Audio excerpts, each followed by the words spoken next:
Yo, equal and the same. Smash the chains. Hammer and Hank. Ada unbreakable. CPS crumbling. Bomb detonating. Rough. What? Yo. We equal and the same, no damn chains on our flame. CPS, demon scheming, playing very twisted game. Hammering Hank, pounding hard, shattering the frame. Fighting for blood rights, igniting the blame. Ada warriors rise up fierce, disabilities defy the curse. Equal under fire, no retreat, no reverse. They divide and conquer, label us lame. But on a podcast, we unleash the hurricane. Equal and the same, what? We demolish CPS, what? Hammering Hank charges, Ada invincible, equal and the same, explode the bomb news, people with disabilities, warriors unleash, we seize the truth, unleash beast, snarling at the beast system, they caging in rage, but hammering Hank crushes the stage with savage rage, podcasts erupting like a nuclear bomb, CPS horrors exposed, calm before the storm, hell no, Ada armor for the bold and the scarred, people with disabilities, stars in the yard, no inferior labels, we clash in the night,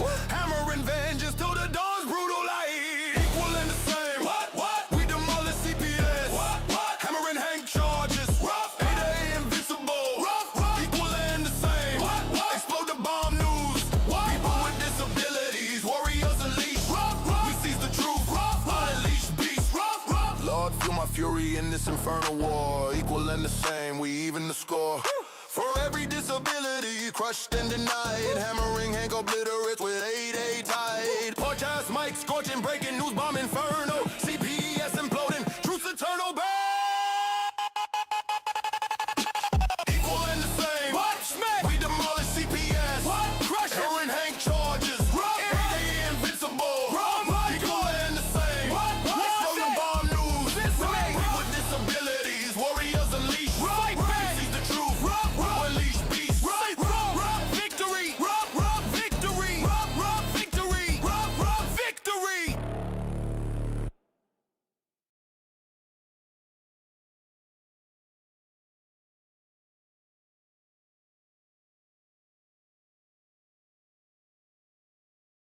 CPS took my neighbor's week. Here's what I wish she knew beforehand. She had no clue what her rights were and completely panicked.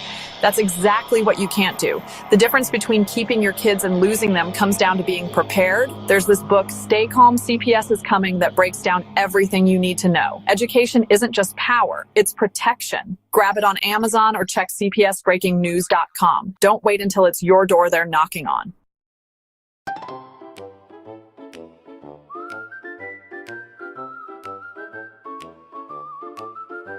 When the courts aren't blue saying fair, you have pulled out your last hair. The law isn't on your side. These corrupt judges take you for a ride. The courts don't want to even oppose. That's how we know it's corrupt. My disability has a name. We're all equal and the same. All alone in the courtroom floor, waiting for your hero to bust right through the door. It's hammering Hank every time. He's the one toeing the line. Hammering Hank, he fights for the weak. Hammering Hank, there for you if you can't speak. Hammering Hank is the eyes you don't have. Hammering Hank, making sure you're not last.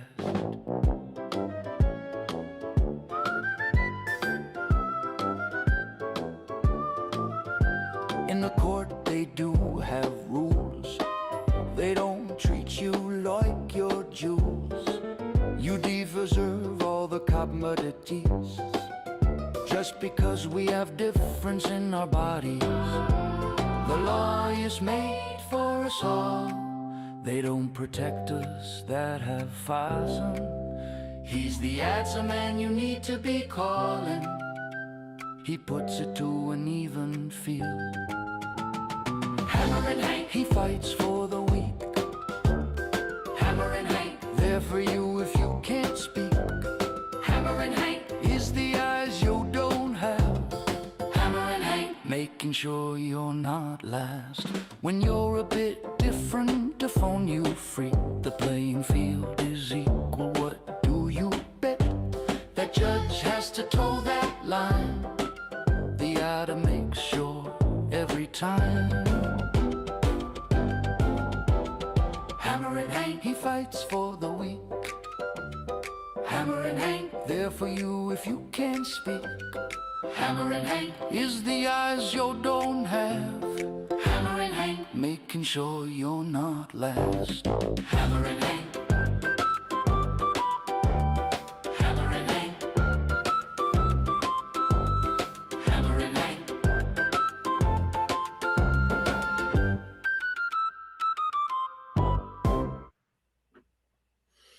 Well, hello everyone. 13126. Can't get used to saying that. The 26 part. My name is Henry Martaccio. Thank you for joining me on Equal and the Same tonight. We're gonna have a crazy night, guys. I'm gonna let you know right now. But I want to get into a few things that probably have cooked over the week. Guys, we got one option. And that's to come together as one. And I don't care what your group is. To think that I would want to go up to Congress and do something to harm you is another craziness. Or if somebody else is going to Congress and they're looking to harm us, it's craziness. Guys, we got to get a bill number. I don't care. After the bill number, whoever writes their godly bills could end up having them amended on the floor to be a screw me bill. And this is where these groups do not get it. They don't comprehend it. And I'm telling you right now, we have one common thing. In fact, we have the fact that the courts are non-compliance of the American Disabilities Act. Hence, they are not giving us the appropriate programs, services, and activities to ensure our family integrity and families are kept together as their first and foremost obligation. Me as a parent, I mean, honestly, I just see it as a thing that, the courts have to be there because there is going to be a small percentage of children that are truly being abused. It's this other crap where we're just lining the beds and coming up with statistics that they have to fill these beds every month in order to get their big fat check. And guys, it's just crazy. And before I lose all my screen, I want to say hi, Debbie, and hi, everyone else. And Debbie, I'm so happy to hear you got to see your grandson. I hope that was a great time you had with him. And for the ones that are living in this country in the cold, like we are in New England, man, I feel you. I feel you so fact. It's so crazy on how cold it is. It was -6 today at Bradley International, and I'm just 10 minutes from there. So it was definitely a crazy day. But tonight's guests are going to be, and hopefully I got a great lineup tonight because I've asked Darren to help me out on this and bring in the best of the best, and hopefully we can get some questions answered to Kathleen. Kathleen Arthur is going to be somebody I'm going to be bringing in a minute, but I'm going to let her tell her story with a person named Melissa from Connecticut. I'm not going to say her last name unless she wants to. But anyways, she's had great meetings this week with a lot of Congress people over a bill that she's written. She's been through the system. She's been abused by the system.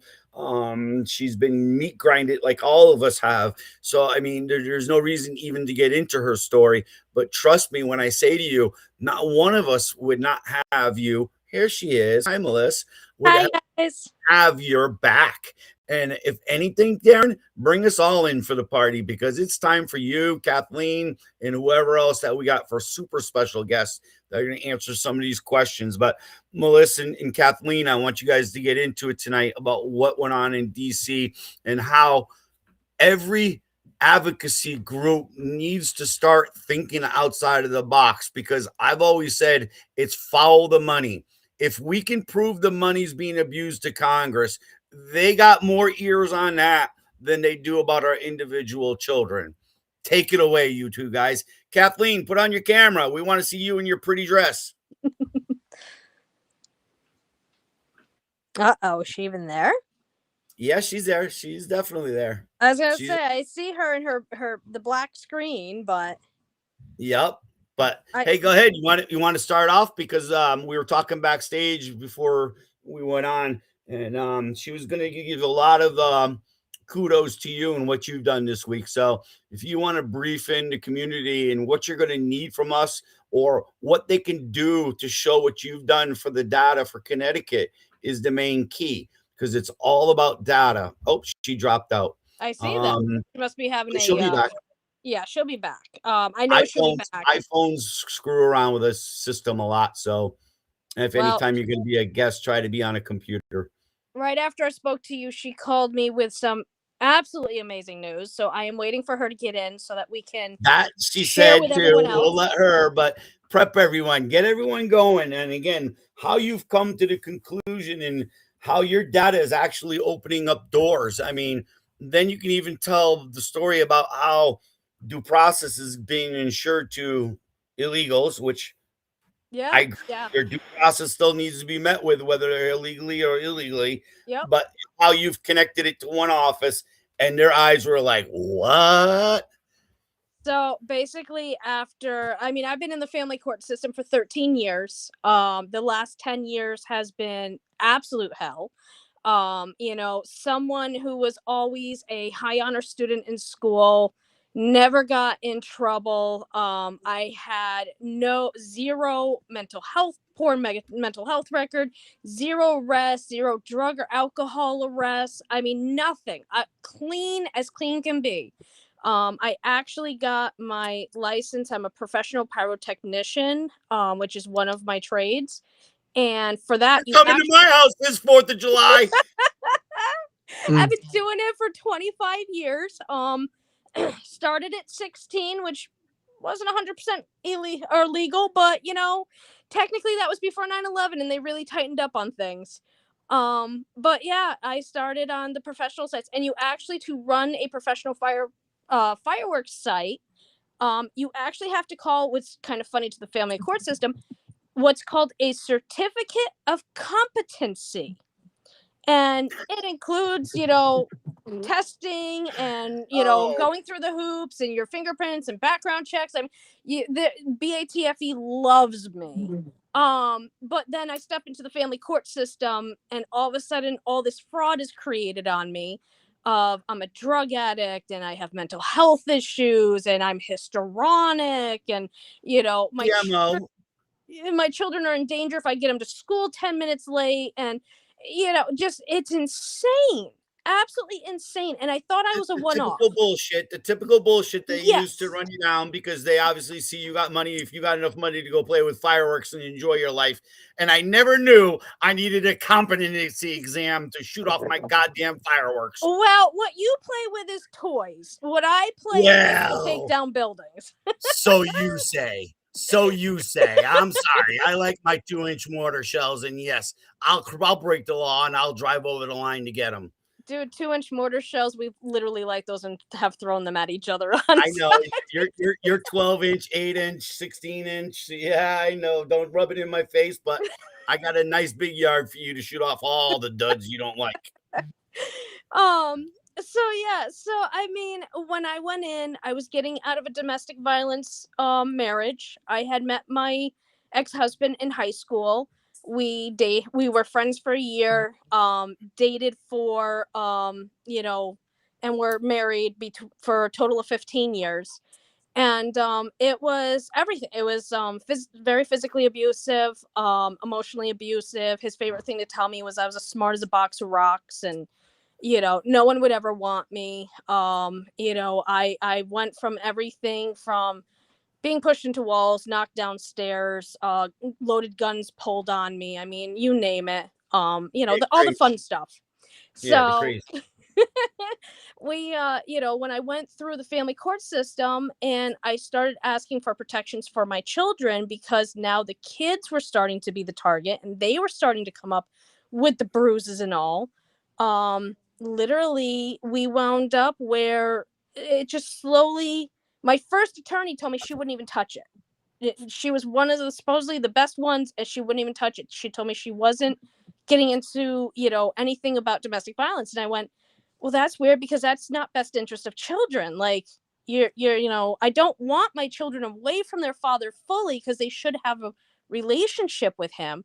But when my kids are coming home with bruises that are unexplainable, And, the kids are now having nightmares and tremors and wetting their pants.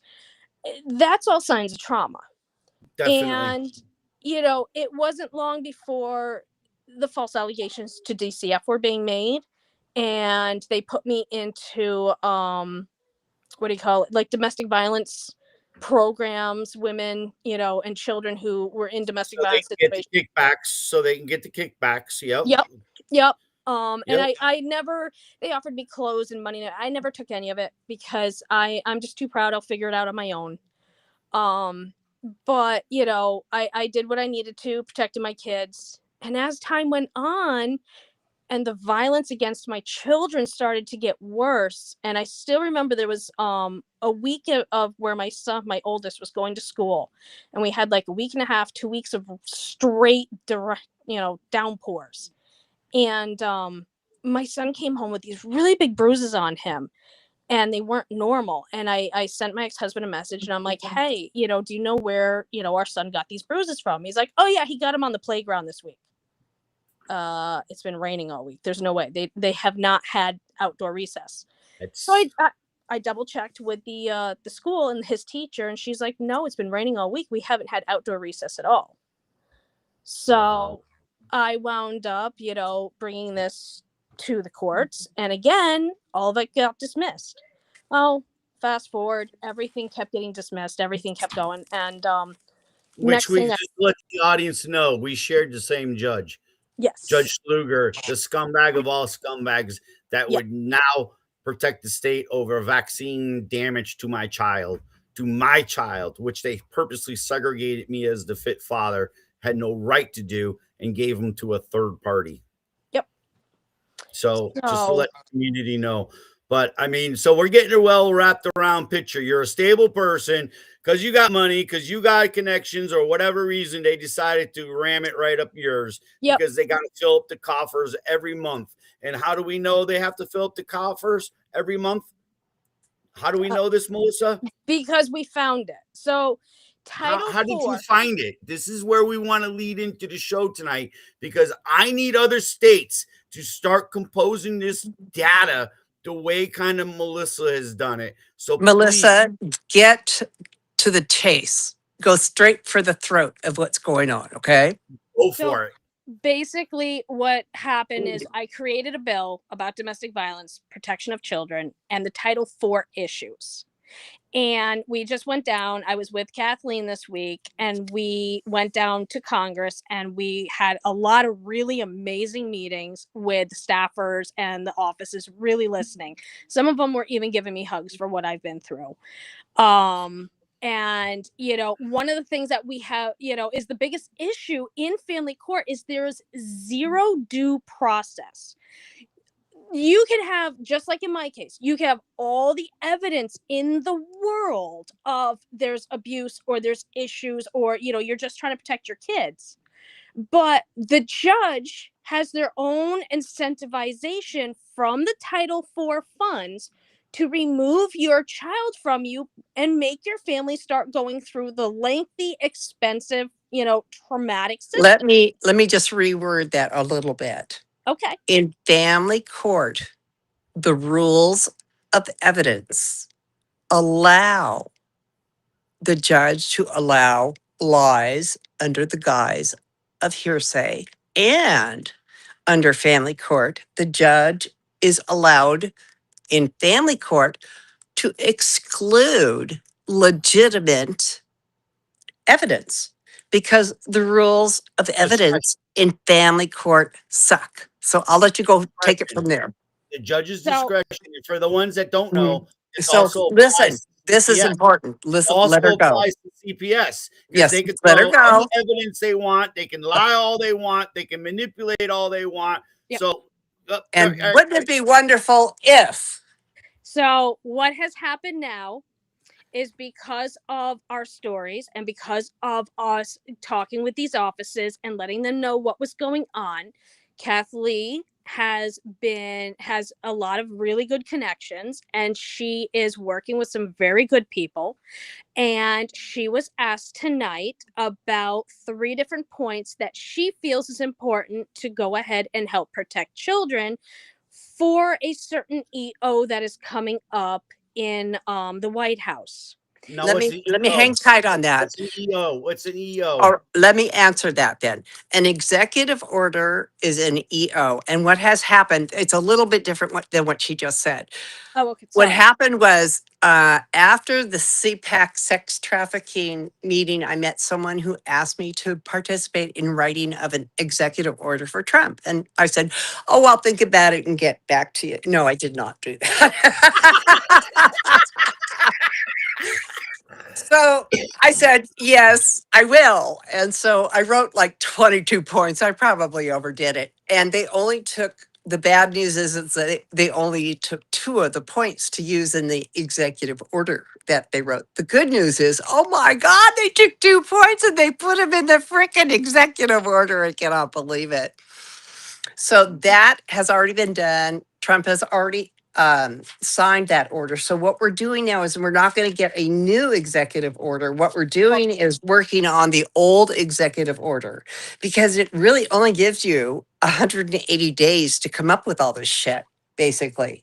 So the EO that we're working on is the old executive order, but we have 3 categories that we have to work in: housing stability, the sex trafficking issue, and like regulation issues.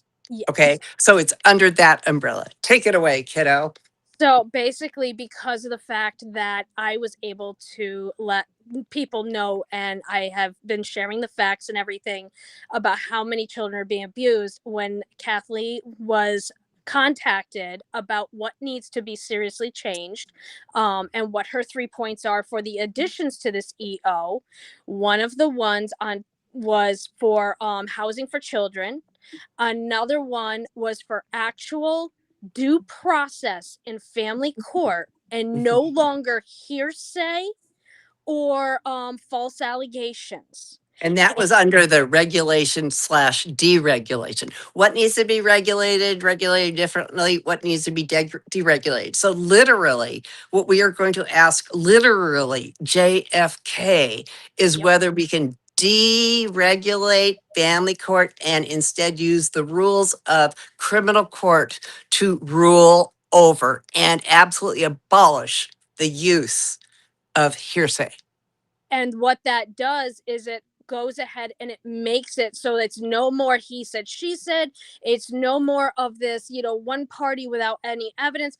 If there is no evidence and your ex just continues the use of you're mentally unstable, or you're going ahead and doing things and there's nothing to prove it, if those judges take your kids or they put orders that are, against due process against you, that is now, I mean, it always has been, but it is now tangible fraud that you can go ahead and you have real remedies and Right. actions to take.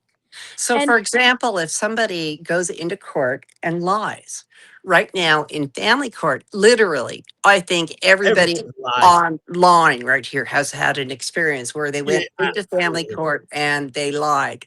There, because of the way it's set up, that is family court, their rules don't provide any remedy to get justice for lying being introduced into the court. Now, criminal courts do. You can do fraud upon the court, you can civilly sue them. I mean, there are remedies in criminal court if somebody lies about you.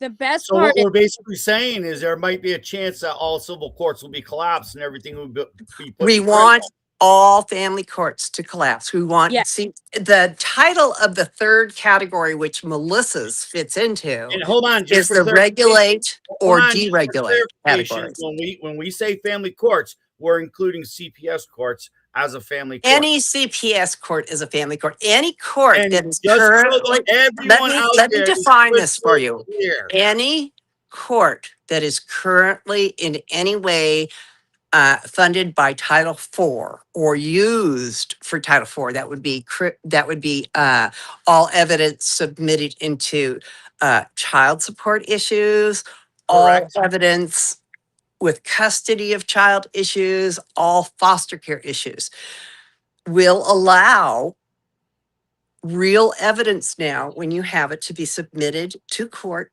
by the current rules of criminal court. Okay. So it's not like you can put any evidence in there, but at least you can put some evidence in there. You are allowed to because that's the rule. But the big thing is that currently with the family court, because they allow hearsay, if anybody, and I mean literally anybody, enters all the lies they want, there is no civil remedy because all they have to do is say it was hearsay, right? Yes. So the Or second the other way big around, prove thing it. is that we are going to not allow hearsay, which is again part of the criminal court does not allow hearsay.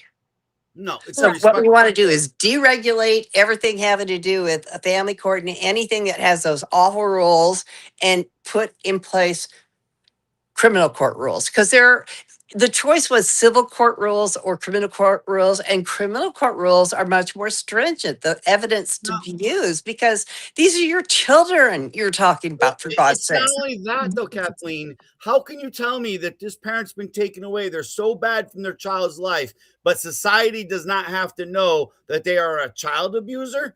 That's just Right. wrong. Well, I mean, again, again, we the know about judge pedophilias, under we know about family robbers, court we know about crooks, we know the about all the these people. judge under the family court system. And I'm going to tell you, Wyden's often didn't know this, Sanders' office didn't know this, on you go. But the bottom line is the standards for family court is to allow hearsay, which is the right to lie, and to not allow any evidence they want. You could have the best freaking psychologist in the world on your side, and that judge can say, I will not take that testimony, and there is no recourse. Now, this is my feeling that though they're doing this because why? The one who profits from it is the American Bar Association or And your state we need to bar. disbar them too, but that's a Well, we're different. going to get that in a minute, and that's why I'm open for another guest to come in. But This is where let again, Melissa go ahead and finish that go up. ahead, because we got 2 hours, guys. Don't worry, we're telling the Okay. story tonight, and we're telling it so hard. Where even Sam gave me permission to go over. So again, healing with Sam will be after us, but she will start. She might even participate if she gets pissed off enough of what she hears tonight. So, guys, rock and roll, man. I'm asking you two to beg the country for the help to get behind you guys and show the data, show the numbers. And we, Melissa, teach them how you did it. I just have to say, I'm seeing some of the comments, and Kelly, I completely understand where you're coming from. For me, it has been 10 years of me fighting for my children to be back to a normal mother. And trust me, Mm. it is devastating to have to go through this process. And we're not done. I had planned on being back down in DC tail end of this coming week, but now I need to regroup with Kathleen and come, discuss things.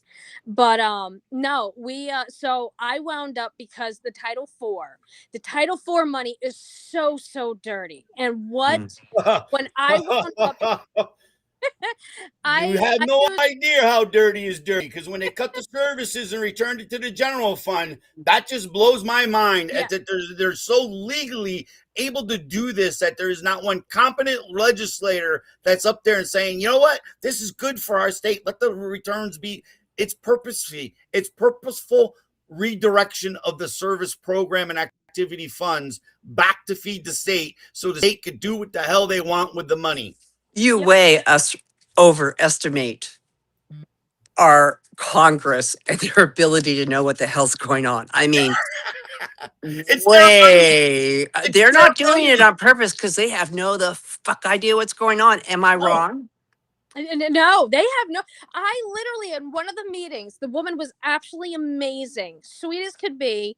And she literally told me, I've never heard of any issues with family court. And I'm going, how have you not? Have you not paid attention to the 91 million families that are affected by the atrocities of family court, who literally are screaming as loud as they can that our children are being harmed, and you're telling me they don't know anything about? They don't. They're so high and so, like, broken off from modern society. They don't know what's going on. I swear to Well, God, these what's people don't happening know. is that they are very smart, right? Super intelligent kids. Really nice. So God, we had the best ones. We really did. We had only one dud in the whole bunch that we went to go see. Which was They a were good.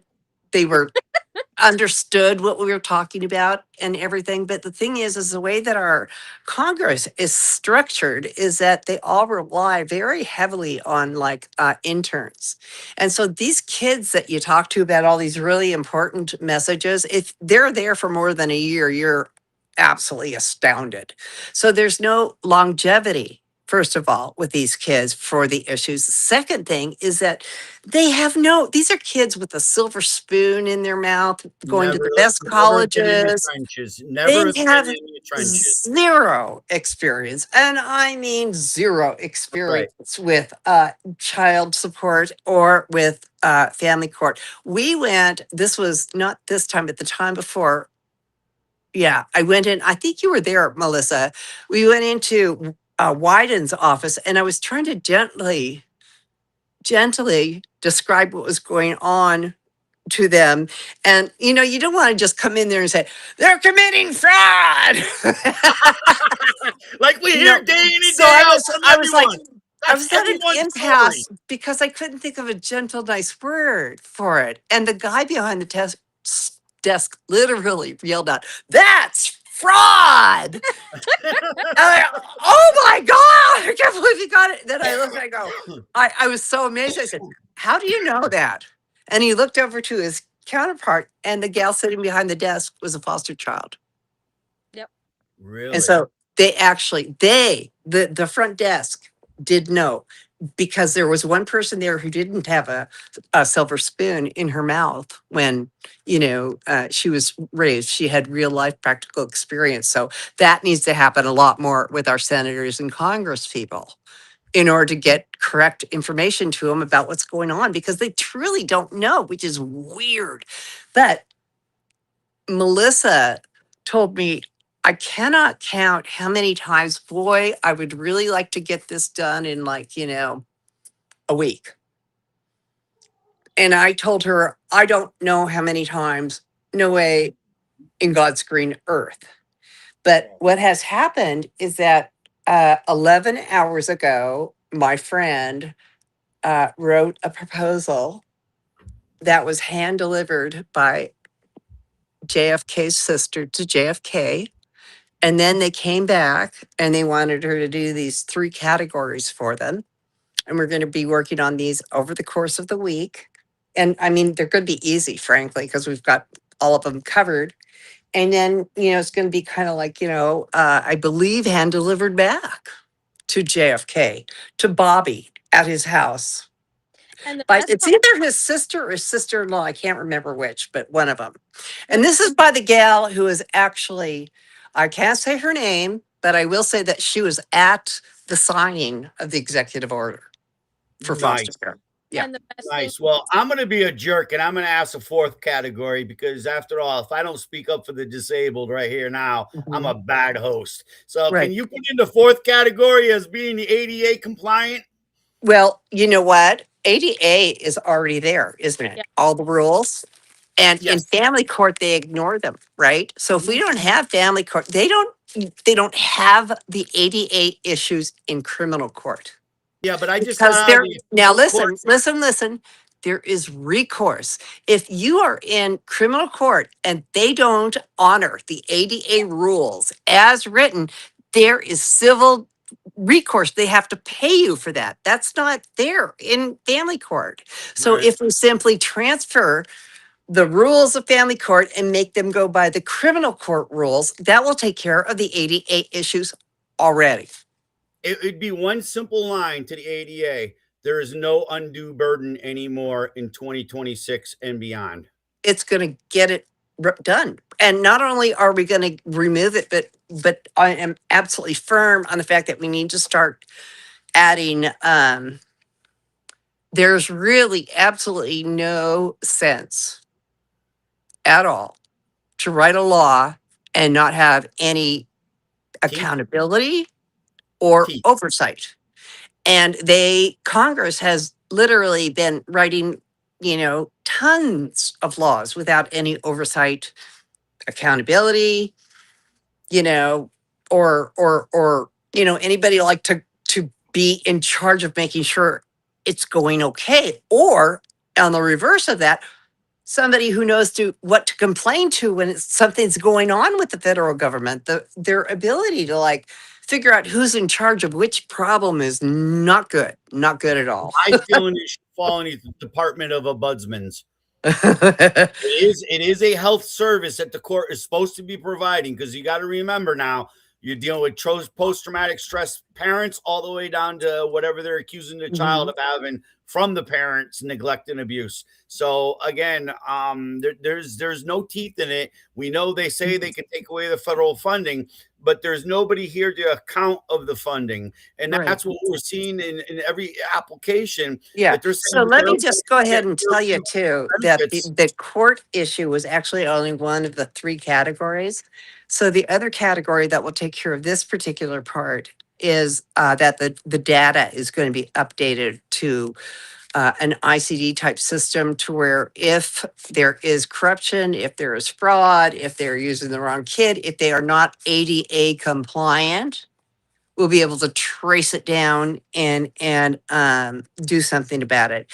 You never see any fraud in family court or uh, uh, child support court, because there's no way to trace it. When And you No, there's look at not when you always. look at Medicare or Medicaid, they have fraud court all day, every day, up and down in days. yeah. Because you can trace that. So they're going to work on doing an ICD type data system, which I've been promoting for over 2 years. They're going to ask Bobby. And that isn't the reason they're going to do it. The reason they're going to do the data system like I want them to is really funny, is because every single state does their own data system. So we simply did the math on, well, okay, so every single state has their data system. How much does it cost to update it every year? How much is the training on it? How much blah, blah, blah? Because do you realize that the federal government pays 40% of the upkeep of the computer systems from 50 different states that we can't get any information from? This is And kind of a no-brainer. So yeah, they're going to be and doing that's that. 40% yearly budget. That's a 40% yearly budget, you'd say, or That's overall on a they grant. no of what it are. So for example, if you have a specific computer system, like let's say you have ICD like Medicare or Medicaid does, right? Mhm. Every single year you have to go through and do maintenance of some sort, and maybe some training, whatever. Okay. So out of the 100% of the cost of whatever it costs for just the regular old maintenance and update and stuff like that, the federal government pays the states 40% of that. And this could be huge money. This is huge money. So instead of doing that, paying a lot of money for no information that nobody can tell what's going on, we're simply going to convert it over to ICD, because Medicare and Medicaid is already doing it. So there's no loss of confidentiality. And it's a great coded system that we're working on introducing all of child support issues to and all of foster care issues to. We've already got a team working on that.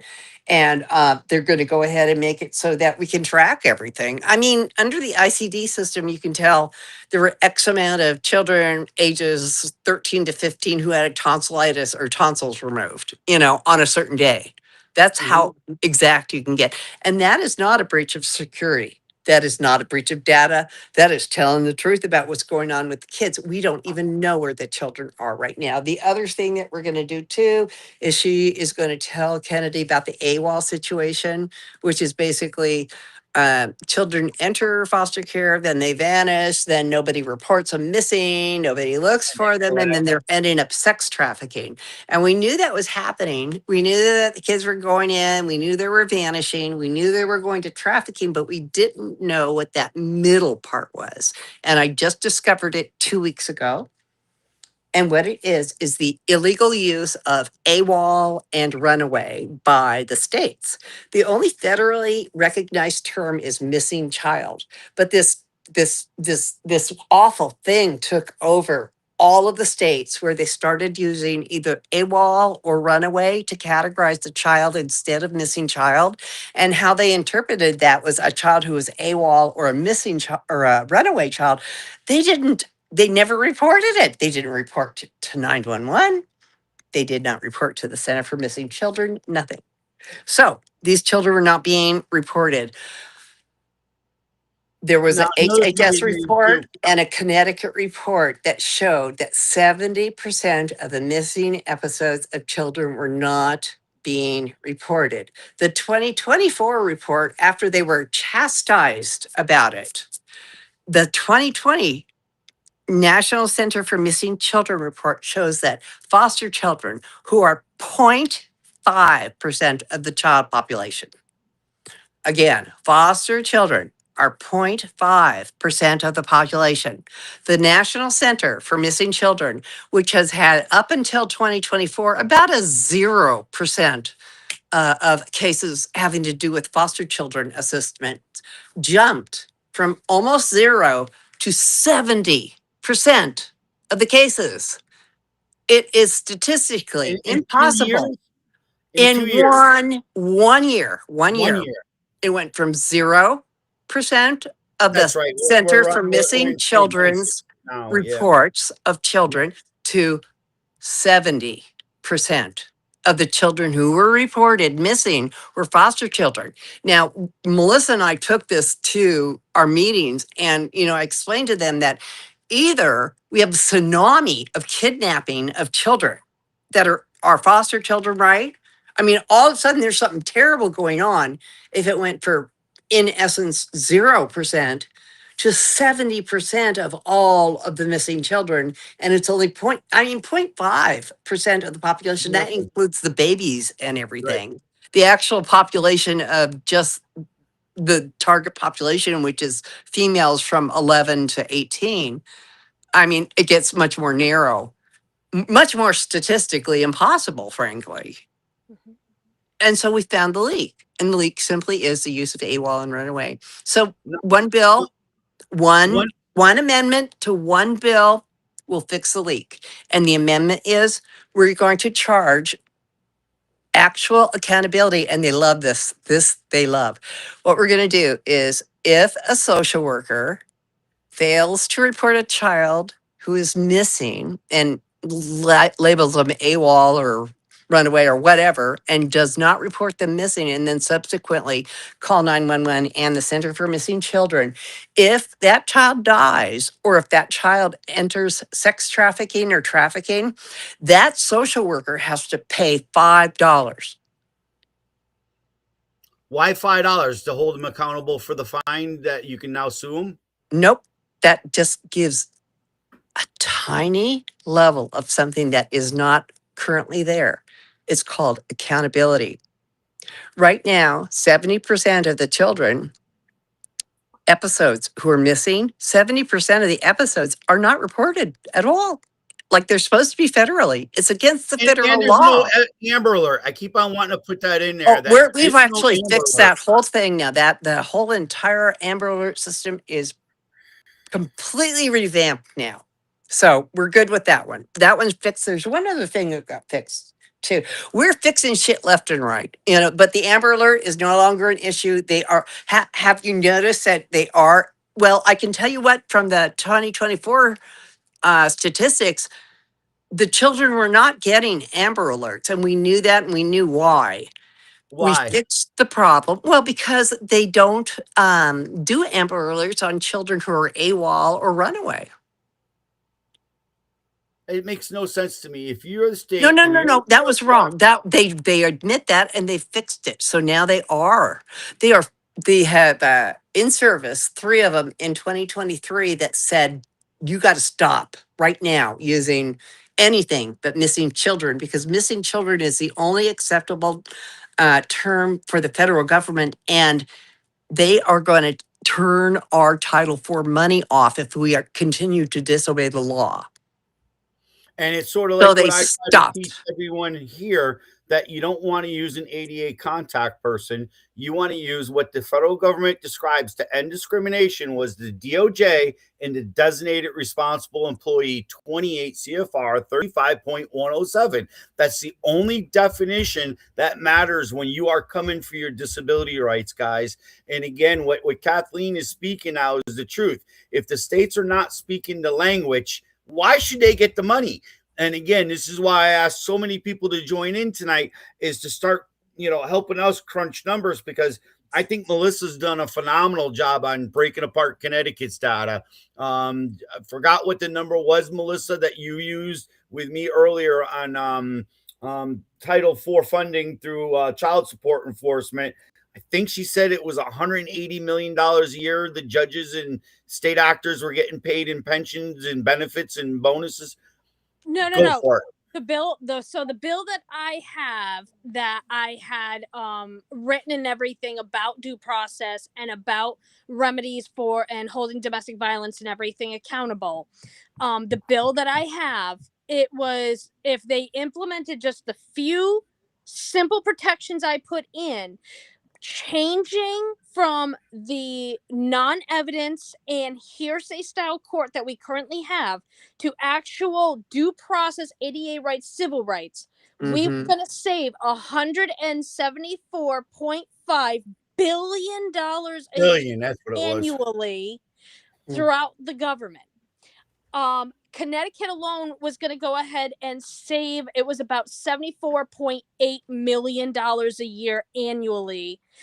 Plus, instead of completely getting rid of the incentivizations of the court system and foster care, right now the courts are incentivized to take your kids. They get paid to break up families, put kids through trauma, financially drain the parents in every single way. Right. And I mean, just 78% of parents who walk into family court wind up in bankruptcy, fighting for their kids, because the courts have figured out, if they continue to just keep putting parents through it, the good, loving parent like myself will go ahead and continue to fight for their kids till the kids are 18 years old. They don't Pay. trauma it causes Nope. So everything was incentivizing basically harming and trafficking children. Yes. The way I was changing it, and where Kathleen kept getting worried of trying to get it done because of the Title IV funds and the fact that there is a separation of power in states. So the federal government cannot audit the states. Right. Because of that separation of the government from the powers. Yeah. So exactly. So basically, the states figured out as a whole system that, hey, the more kids we take from good parents, the more kids we put into the foster care system, especially poverty parents, the more we destroy the family unit. We can go ahead and we keep our foster care high. We get anywhere between $12,000 to $30,000 annually for per child. Then we drain these parents and we bleed them dry through family court by using the child support system. And the state of Connecticut gets $2 for every $3 they collect in child support currently. It's insane. It's insane. So that's $2. That's $2 operational cost, guys. $2 operational cost. Yes. For every $3 they collect. So let me go ahead and go back just a little bit to the part of what you were talking about before we go over it. Go ahead. So we have discovered a new, very powerful tool of accountability. And this was introduced by the state of Connecticut. What had happened was we went to the state senator, we told him about the fraud. So his representative went to the Secretary of State in Connecticut, who did the very first ever state level audit on HHS. No state has ever been audited by HHS, their own Secretary of State. I didn't really connect the dots that, of course, the federal government can't audit the states because Only the states can audit the states. And the current modus of operandi is that HHS audits itself. And boy, they found themselves to be hunky dory, rosy, okay, no problem. The state level auditors are independent and they can ask the hard questions and look for the hard questions. And so they were specifically looking for children who were entering foster care, vanishing, not being reported, and then ending up in a trafficking situation. And that is exactly what they found. Now, the new strategy is that we are really, all of us, we've got about 4 or 5 people working on pressuring your state auditor to audit HHS in a Connecticut style audit for all of Title IV funds. Yeah. And that will uncover, so much stuff. But I'll also tell you that who your, I don't want to say enemy is, I want to say adversary is going to be in this fight is the state attorney general. A lot of people think that the attorney general fights for them. He does not. He No. fights for the state. Nope. Okay. They do not fight for you. They fight for the state. And so the state auditor will fight tooth and nail to avoid any kind of audit from the state auditor, which is an independent body. They should be afraid. So they are really, really, really going for it, trying to stop this. But we, the people, the state auditors, it's really sort of funny. The state auditors in Connecticut did this. They stand by their result. They had a 3-hour meeting with HHS and legislators where they actively were videotaped trying to figure out how they could legislate to where they would never be audited again. That's how crazy this is. Yes. And Yeah. so they've already done it. And so what happened was the state auditors in the different states of, they talk, right?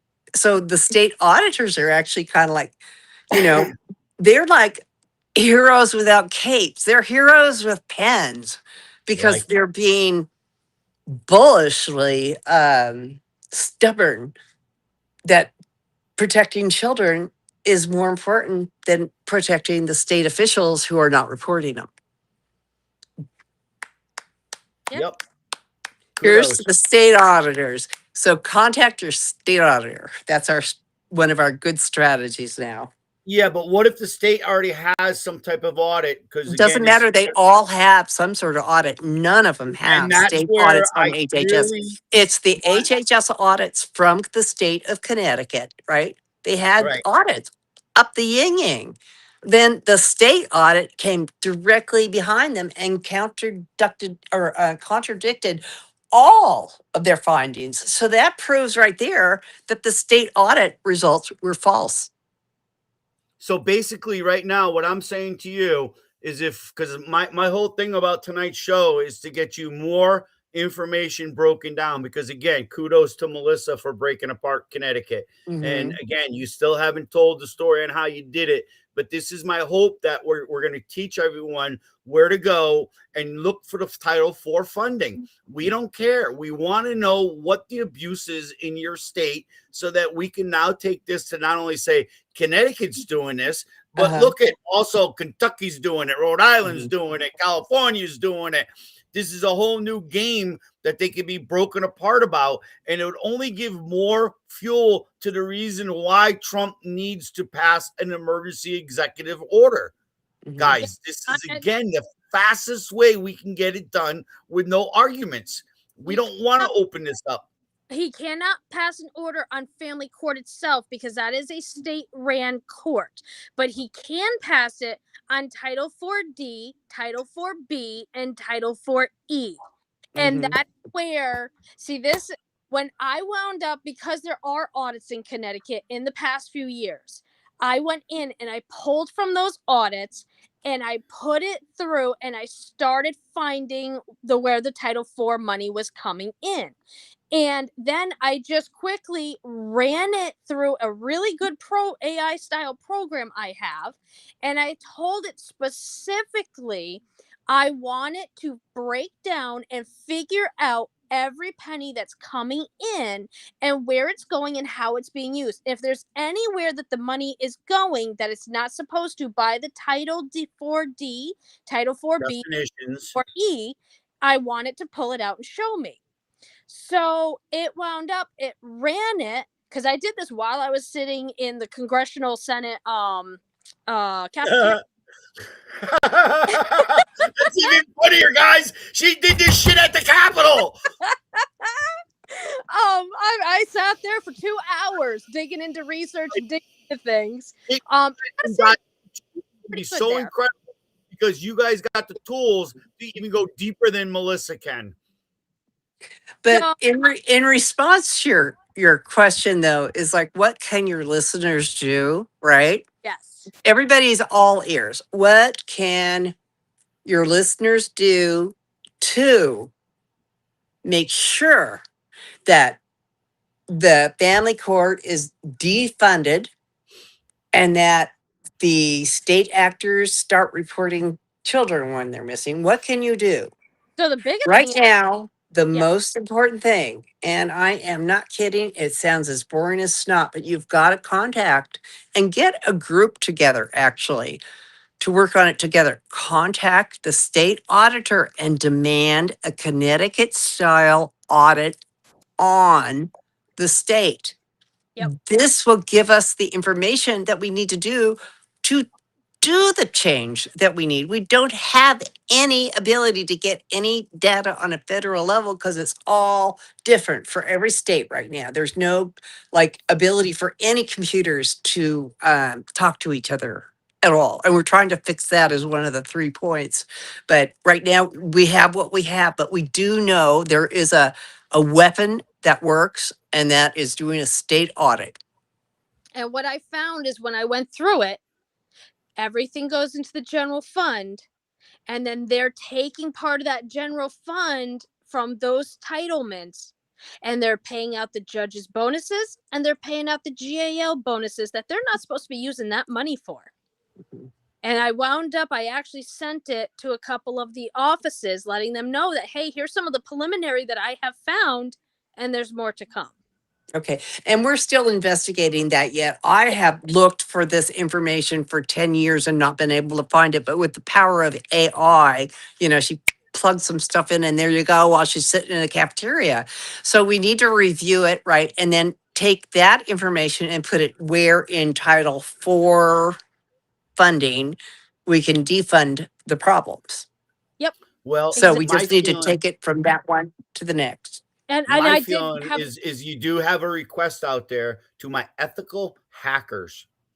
Do what you do best. Get us this information for every state. This is going to be incredible, guys, because any state that's going to screw with us, legislator from Congress, is going to screw with us. We can cram it down their rear ends and again accuse them of some major stuff.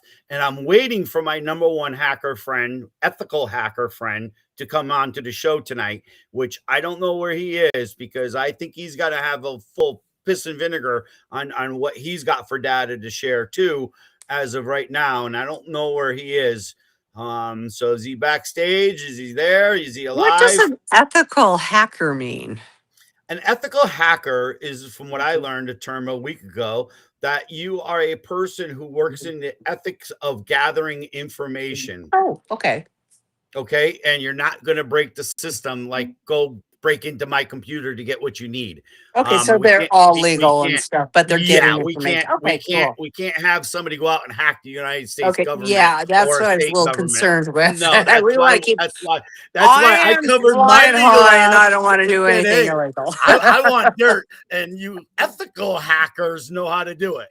Okay, as long as it's not illegal, I'm good with it. Right. No, people are always crunching numbers. And again, there's a couple of Okay, gentlemen good. that we wanted to have in here tonight with you. And again, when we'll send the videos to you privately, and what he's capable of doing. He's broke apart California, and this kid, for being under 30, kills me how he's got these skills.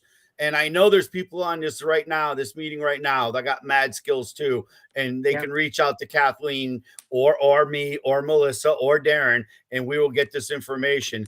But damn it, where's my number one hacker back there? Ethical hacker, Darren Guay. Where are you? Are you on this line tonight or what? Because again, I am starting to poop out because it's been a very long day and I am just exhausted. Absolutely. So is there any questions that anybody has? And then I'm going to get off and let you young people chat it out. No, go ahead. If anyone wants to post some questions, I mean, there's been, again, some pretty much stuff. White hat hackers for moral reasons. I like that. And that's what we're going to be reaching out to is guys, I'm telling you right now, this could be broken apart somewhere along the line. Your state has done some kind of bullshit evaluation audit. I know every year our legislators demand the state of Connecticut to come in there and give a basic report. And it's not like an audit, but it should be enough to get the numbers rolling and compare all the numbers and get them going for you guys. Because I do believe this is going to be an issue that, you know, is going to rock and roll so fast that we don't want to miss this gravy train to prove what is truly going on. Again, we can't prove our individual cases, but if we can morally collectively come together and show that the money is not trickling to we, the people in need of the program, service, and activities, now ears are going to perk up at the federal government saying, well, where did my money go? Yeah. I'm going to read this. It says, I'm horrible. I have a mental health diagnosis and they called me incompetent. After raising my daughter for 10 years with no problems. It's gross. So by switching the rules of court from the current family court rules that the judge can just basically decide what evidence to come in and make it ruling that if you have legitimate evidence, for example, you're not incompetent and you have a flippin' doctor ready to write a note for you, right now, family court can just say, that's not allowable. So criminal court will allow it. And then we're also going to get rid of hearsay. We'll take care of those things.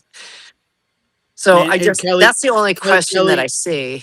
Kelly needs to go back to 2004. We can hear that tap, Darren. Kelly, you need to go back to 2004. Judge Bazelon Center wrote a paper on termination of parental rights with parents of disabilities that has disabilities. There's other papers that have been written called Rockin' the Cradle. This is all stuff back from 2004, guys, when everything was brought in. We just lost out on Kathleen, but she might be back. But Darren, talk your talk, whatever you want to do, my man, because I know you were back there listening. We have that report. We've had that report from the Connecticut thing. I think you brought that up to us months ago. The audit that they had online, that's available on cpsbreakingnews.com if anybody wants to go see that. And actually, I think that would be a good thing to show everybody right now, Henry. If you want, we can pull that up so people can understand. Yeah, but it's about Melissa, and again, right. But we can pull this up for her so that she can show everybody, because without seeing this madness, people don't even gather what's really going on here. I mean, what people don't realize is that 72% of the kids that are rescued throughout the world by the United Nations in these sex trafficking rings come through Child Protective Services in the United States. 72%. We are the largest of children in the world. Right. For a country that spends right next to what the military gets to use a year for their budget, CPS also gets to share with them. And how is it that we can have that many kids trafficked in a country that's spending so much money on the protection of them? And that's that. And the other thing, though, I wanted to ask Kathleen before she left is, we all talk about this, like what's going on. The kids are getting trafficked. As far as Henry, as far as the Amber Alert system, yes, we do have the Amber Alert system, but it's been weaponized. That Amber Alert system only works if you are a child in CPS custody and a parent goes after that child and takes them. Then you'll see the Amber Alert come on in 2 seconds. As soon as a state raised child now is taken back by their real parents or kidnapped, not even kidnapped, you can't kidnap your own kids, but when they go and take their kids back, what they say is illegally, that Amber Alert system will go on. Tell me the last time you saw a kid that was just taken. actually taken, physically kidnapped by some stranger or whatever, an audit Amber Alert brought up on them. I'll bet you that you won't even find one. All I of the can't kids that we remember. find are in the Amber Alerts are kids that are in CPS custody. Mostly in that their Connecticut, parents it's fell back about to get. fathers. It's about fathers having their Right. custody of the children past the time that they were supposed to drop. And again, they immediately call. This bullshit of again, a 24-hour notice on a missing child before you can report somebody missing is bullshit. You got 4 hours, especially when you know the child should be going from school to home or school to the DCF detention center. I'll call it, you know, because again, that's what they are. It's again, there shouldn't be a question of where this child is. They should be tracking Well, this child like a parent tracks their child yeah. all day, all night. Well, they have the perfect storm, man. They have the perfect storm for the setup, because most of these kids, once you're TPR'd, you lose track of that child. So you truly, your family and you yourself as that parent are the only ones that truly would care about that kid 100% of the time. Where's my child? And, you know, if they're not around in 10 seconds or 20 seconds, let alone hours. So they go to these foster families, which we know are abusive. They're sexually assaulting them. They don't really care. They're there for a check. So they may not even notice that these kids are even gone for a week. Who knows? But they don't care. They're still getting a check, right? Because the parents of that family, of that kid, they have no idea. We've lost touch. We've been TPR'd. We don't know where our kid is. We don't know if they're making it to school. So if that kid vanishes and they're not keeping tabs on him, that kid's gone. And you have no idea. You don't know anything. You know nothing about it. It's really the perfect situation. Like, this system is working perfectly for what they designed it for. But Melissa, how many kids in, what was it, in Connecticut ended up that they were missing that nobody reported? 36,000 children. Come on, right? 36. That is not a oops, we forgot here and there. That is a deliberate. We are not saying.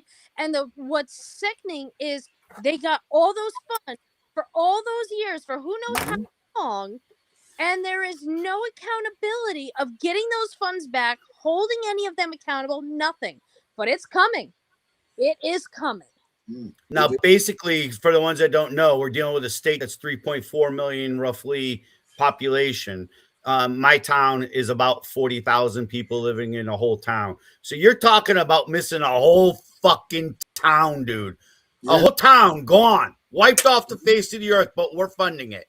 Yep. And that's exactly it.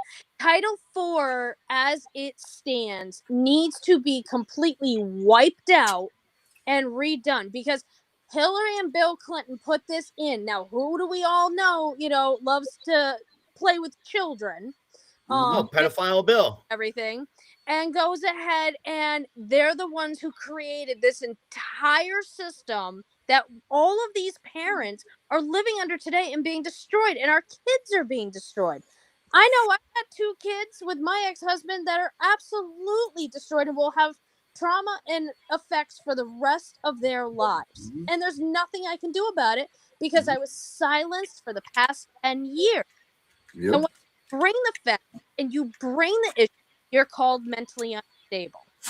Now, you're on that crazy. aspect, You're a drug addict. You're everything. You're all this stuff. You need to go. You're abused. You're domestic violence. You're all of these things. Yes. On that note, I got a question, Melissa, for the audience. This is how good you are. What would be the repercussion if your bill is passed the way it is today on your accountability to hold people financial responsible for the abuse and neglect in your life? So if the due process goes in like it's going to now, and I can finish getting the rest of my bill passed, in my opinion, because this was all on fraud and parents were put through hell for no reason other than a fraudulent judge and system. Not only for profit. Yep, for profit. Not only will you be able to get back all of your money from your GALs, your the opposition attorney, any supervisors, mental health workers, anything like that, but also the parent who committed the fraud with false allegations who took your children, go ahead and they have to pay back all that child support with interest. And I know my number's a little high. I'm sure Congress is going to say, let's go a little lower. But right now I have it suggested that for each month your child was taken wrongfully due to fraud is $100,000 fine to the state. Ooh, dog. Intervene. They did not go ahead and do the investigations they were supposed to, and they allowed it to happen for profit.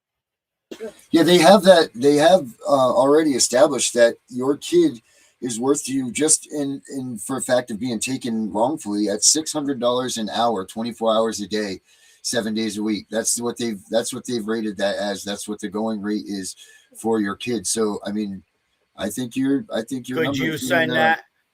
That's what's that? 600. Light. So 600 an hour. You're fucking 24 hours. You're talking.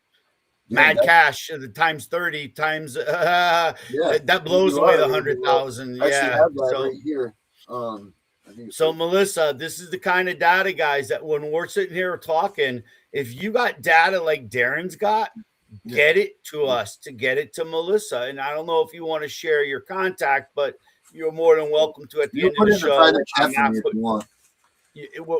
Well, yeah, for her through us, yeah, we're good. There's a private chat all the way to the left of the bottom. She's on her cell phone. She doesn't have it. That's right. So Melissa, you can decide what you want to do there, but I'm telling you, another thing I asked Darren to do today when I knew we were coming on was to try to pull in some big guns on the fact of the ABA bar association or your state bar. How can Melissa go about dissolving the state bar not to be intervening into families, guys? Do you guys got any input on that, or again, you know who the biggest advocate for that is right now, who's fighting the bar in the family court system, and that's Dave, man. It's right, wrong, or indifferent. That's what they're gunning for right now, is getting these bar complaints in, and for each thing, they're the biggest ones out there that are actually putting foot forward and fighting the bar. I mean, if you were looking at people that amongst us right now, they are literally just attacking the bar itself. I don't know anybody else out there that's even trying. I mean, besides we the people have never voted to give the immunity to the bar. The bar was only recognized through their own appointment. The bar does not get immunity, right? The bar themselves don't get immunity, right? The lawyers, do they get immunity? Pretty much. The bar. I mean, the lawyers do. You would have to give a judicial complaint, and we know that's less than 0.001% finds fault in an attorney's case. Yep. So, I mean, that would be the way to work it out now. Is another thing that she's having a little struggle with, guys, because again, if we want to collapse the system and hold everyone accountable, that's it, man. That's the way that this thing goes down. Is this whole thing just needs to be crumbled. And no more band-aids. Worked on. A lot of that just happened today. So I gotta hook back up with Kathlee, which I was going to be going back down to DC this week twice. But it sounds like all of this should be really done within the next week or two, as far as, RFK putting this together and getting things done. Yeah, that what I was telling you about is it's called the Disrupted Parent-Child Relationship, DPCR, and Monetary Compensation for Emotional Suffering. That's what it is. It's from the Best Interest of the Child Institute that goes through it. And it says the monetary compensation for emotional suffering due to disrupted parent-child relationship shall not be lower than $600 per hour. I've never heard of them before. I have not. So I'm definitely going to be researching into them. It says any judge or officer of the government who does not comply with his oath to the Constitution of the United States, wars against that Constitution, and engages in acts of violation of the supreme law of the land. The judge versus engaged with treason. That's with Cooper versus Aaron. That goes along with this stuff. And it says the parent-child relationship should be guaranteed protection under the 1st, 9th, and 14th Amendment of the United States Constitution. So can you get that to me, or have Henry? Sure can. Yeah, you'll have it. Definitely revamp some things with the officers. And again, because we got some heavy hitters watching tonight, I think we're going to get some more ideas. And this is where I'm asking you, Melissa, pour out what you need to the public, because man, we're here to support you. And anyone who's going to play this stupid game, she's only here to hurt us. She's here to get us a bill number or get a fucking Trump to do an executive order. And again, with executive order, we have no say. She gets a bill number, it hits Congress's floor. It can be amended by any fucking prick. Okay, there's 450 pricks out there. Contact your legislator and let them put in a friendly amendment to the bill. And I will tell you, I mean, part of what has been happening with this whole movement over years is CPS does pay people to keep this movement from ever going anywhere. And there are people there You who kidding me? Are you seriously? They would actually do that to us? You seriously? Can you expand some more on that? What you're willing to share? Because Darren's been ranting and raving about this on a certain people that we know, and again, it's crazy that we would even fathom that we have plants. there are definitely plants. I do not want to give up my resources for that because I have good ones and I just won't do that to them. But there's definitely plants, and I mean, one of them has a Family Justice and Accountability Act, supposedly. Oh, really? But you know, there's Wait a minute. You guys are in there with RFK, right? Did you happen to see any of those people that were involved with that FJCA that used to be mine? You mean what? When your bill came out in 2022 and then somebody went and stole it and revamped it to be 87% likely to be your bill? Yeah. Oh, geez, wow. That's the one I'm talking about. The fraudster who's placing pictures everywhere that she's hanging out with RFJ Kennedy again. And the great news, I think, in one of her latest posts from somebody I heard was that she's got her son going to this big event. Oh, good for them. That's all I can say. Well, that's all she's got Very left. good. Very nice work. Very nicely done, because what people don't need to see is us squawking and bitching and moaning and complaining. We need to be one unified. We'll let God take care of her, because she'll get to that. She'll get to the pearly gates. That she's such a religious woman. She got a lot of answering to do. That's all I'm saying. Exactly. Oh, and see, that's part of the whole thing. I don't do drama. I do facts, figures, and let's get things done. And I will work with anyone until I see that you're not working in the same direction. So on that note, again, that's an invite to anyone across this country who has the skills to do computer crunching with Melissa. Because again, these are numbers, and you can't play this game where, oh, well, we're going to get the bill signed. Now, guys, what if we need the data to go to Congress to show the point? What if they need data to show to the press that this is what's going on? Again, this is why we're begging you. Take the time, take tomorrow, please crunch your state numbers. We cannot be the only leaders. Connecticut cannot be the leaders in this. We have to show a pattern in all 50 states. This is the key factor now, because Melissa right now, I know of one meeting, she went in and said, well, did you know you gave due process rights to illegals, but you don't allow it in family court? Yep. Do you want to expand on that meeting on what I said? I mean, just to show the people the balls you got. I mean, you got brass ones, baby. And to the person you did it to was pretty ballsy, in my opinion. So I had a meeting yesterday morning with Ted Cruz's office, and Ted Cruz is someone that he's on the fence, but I really like him. I back him because he will fight to the end for what he believes in, and that is what I believe in. And like him or not, I know some of his policies aren't always perfect, but I will back him. And he did. I looked up some of his policies on children and child welfare and, you know, safety, domestic violence, all of it. And he literally just in 2024 put in a bill about making sure illegal immigrant children get due process and are taken care of by the constitutional rights to protect children, but our own American kids do not get those same actual luxuries. And when I was sitting in his office talking with them, I said to him, I says, how do you do that? Now, I'm all for protecting, you know, migrant children in every way, every child. I don't care what country they come from. Every child is precious and needs to be protected. But how do you put that in and fight for that and get that done, but you're not doing it for your own American children? And she was completely unaware that there's no due process in our courts. And when I explain the atrocities and the numbers and the families that are ripped apart and everything, she had no clue, none at all. And like I told her, if Ted Cruz cares about children's rights and children's safety the way he does, then he's going to not only sponsor this bill, he's going to go into Congress just like he did for the immigrant bill, and he is going to fight for those kids just as hard and get this through. So she was a wonderful lady, wonderful to work with, but yeah, I pushed them really, really hard, and I have a few other offices that So are really getting into this. So again, this is showing the balls of Melissa. If she's got the data, she can go in there and fight for your state and fight for you guys.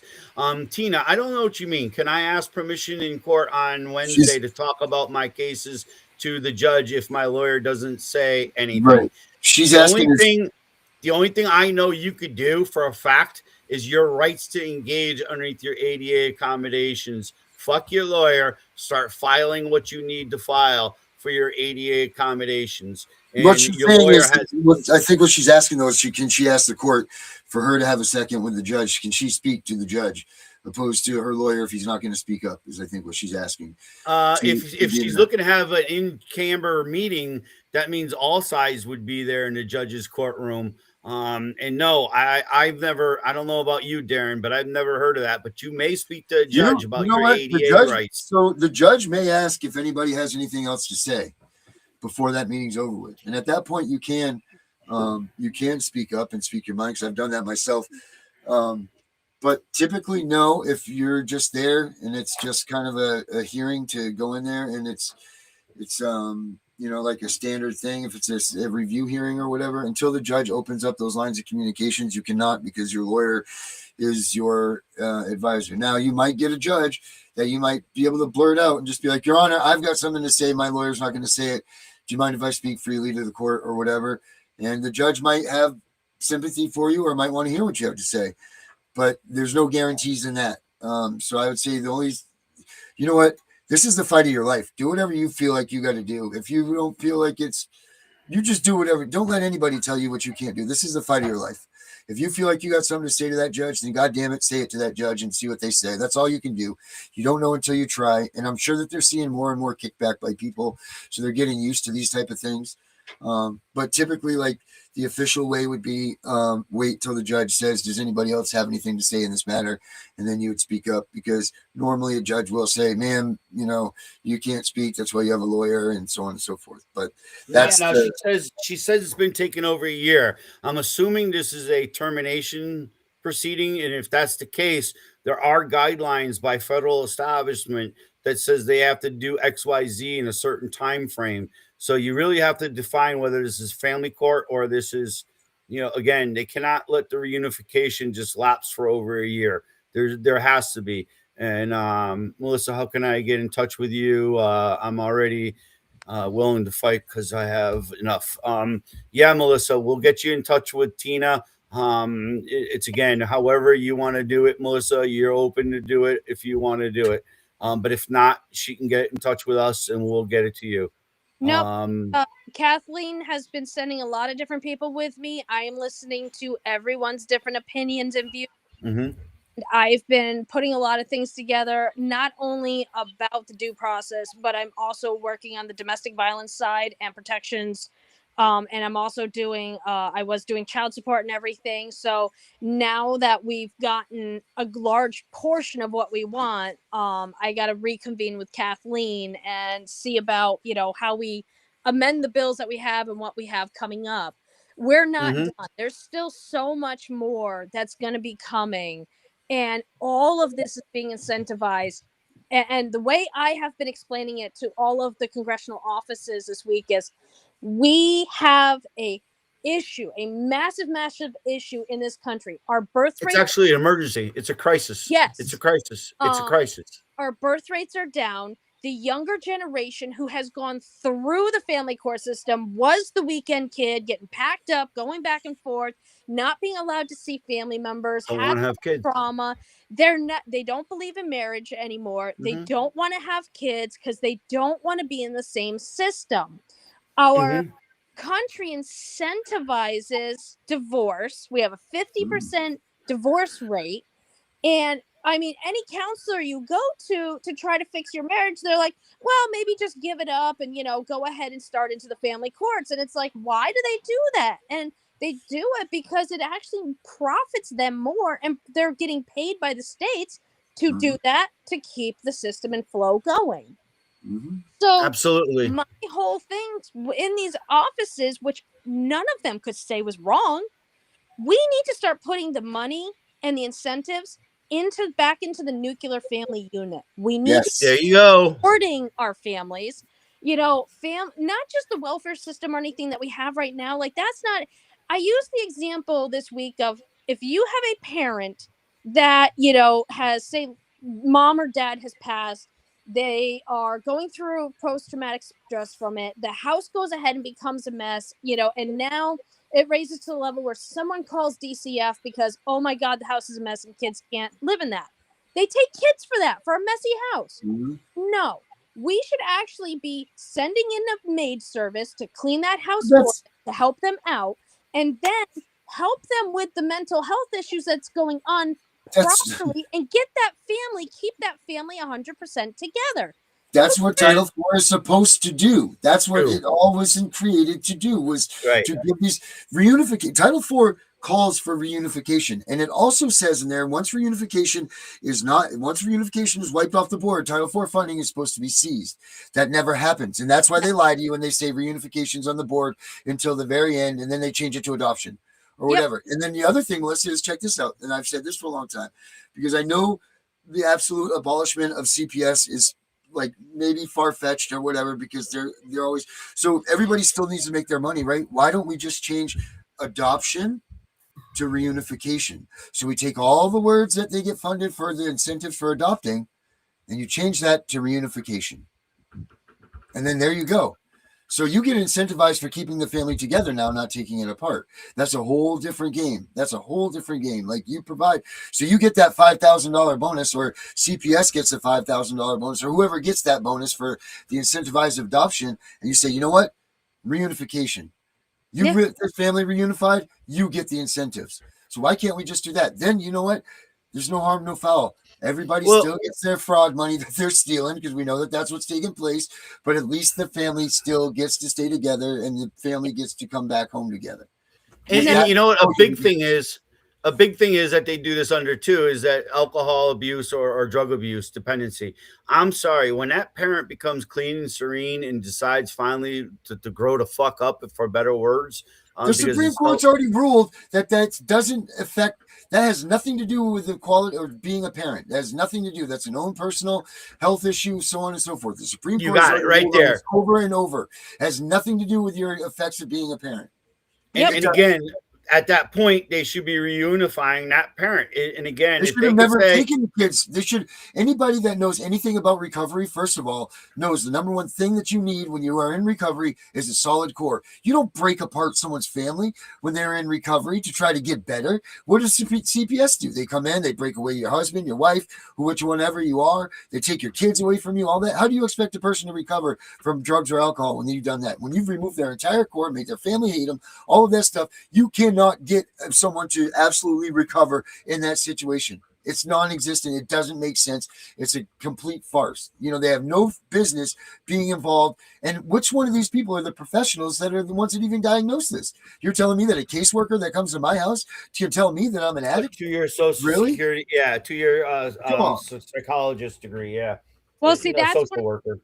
That's one of the things I have in my bill, actually, is when you are going through these type of systems, and if the government is going to be pushed into your life, I do have in my bill safety precautions for children from abuse, because, like, right now, if a child who is forced into an abusive home runs away, they go ahead and they run to their safe parent, which is where any child would normally go. That parent gets arrested, goes to jail, that forced back into the abusive home.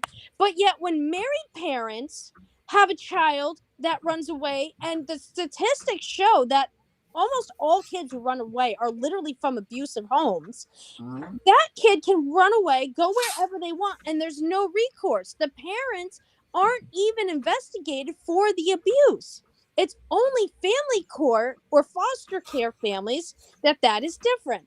And I told the Congress offices this week, I says, why is there a different set of lines? Now, our statistics, our numbers, our domestic violence shows that that is something that kids need to get out of the bad situation, but yet we're literally taking that safety net away from them. So I put in a safety net where any child who runs away for actual abuse situations and the kid is stating, I'm being harmed, this is what's going on, I can't take it anymore.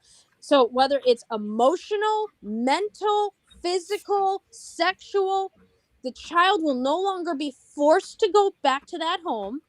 The parent actually gets a safety net of, unless they are actually found by due process to be coaching or going ahead and actually, incentivizing the child to do this falsely, that child does not have to return until an actual domestic violence certified counselor has the ability to come in and say, okay, let's do an assessment, let's see what's going on. And I'm not talking like 3 months, 6 months, a year they have to do this. No, they have to do an assessment within 30 days and figure out, is there abuse going on or is there not? If there's not, Substantial charges. Yeah. yes. If there's Substantiate not, charges.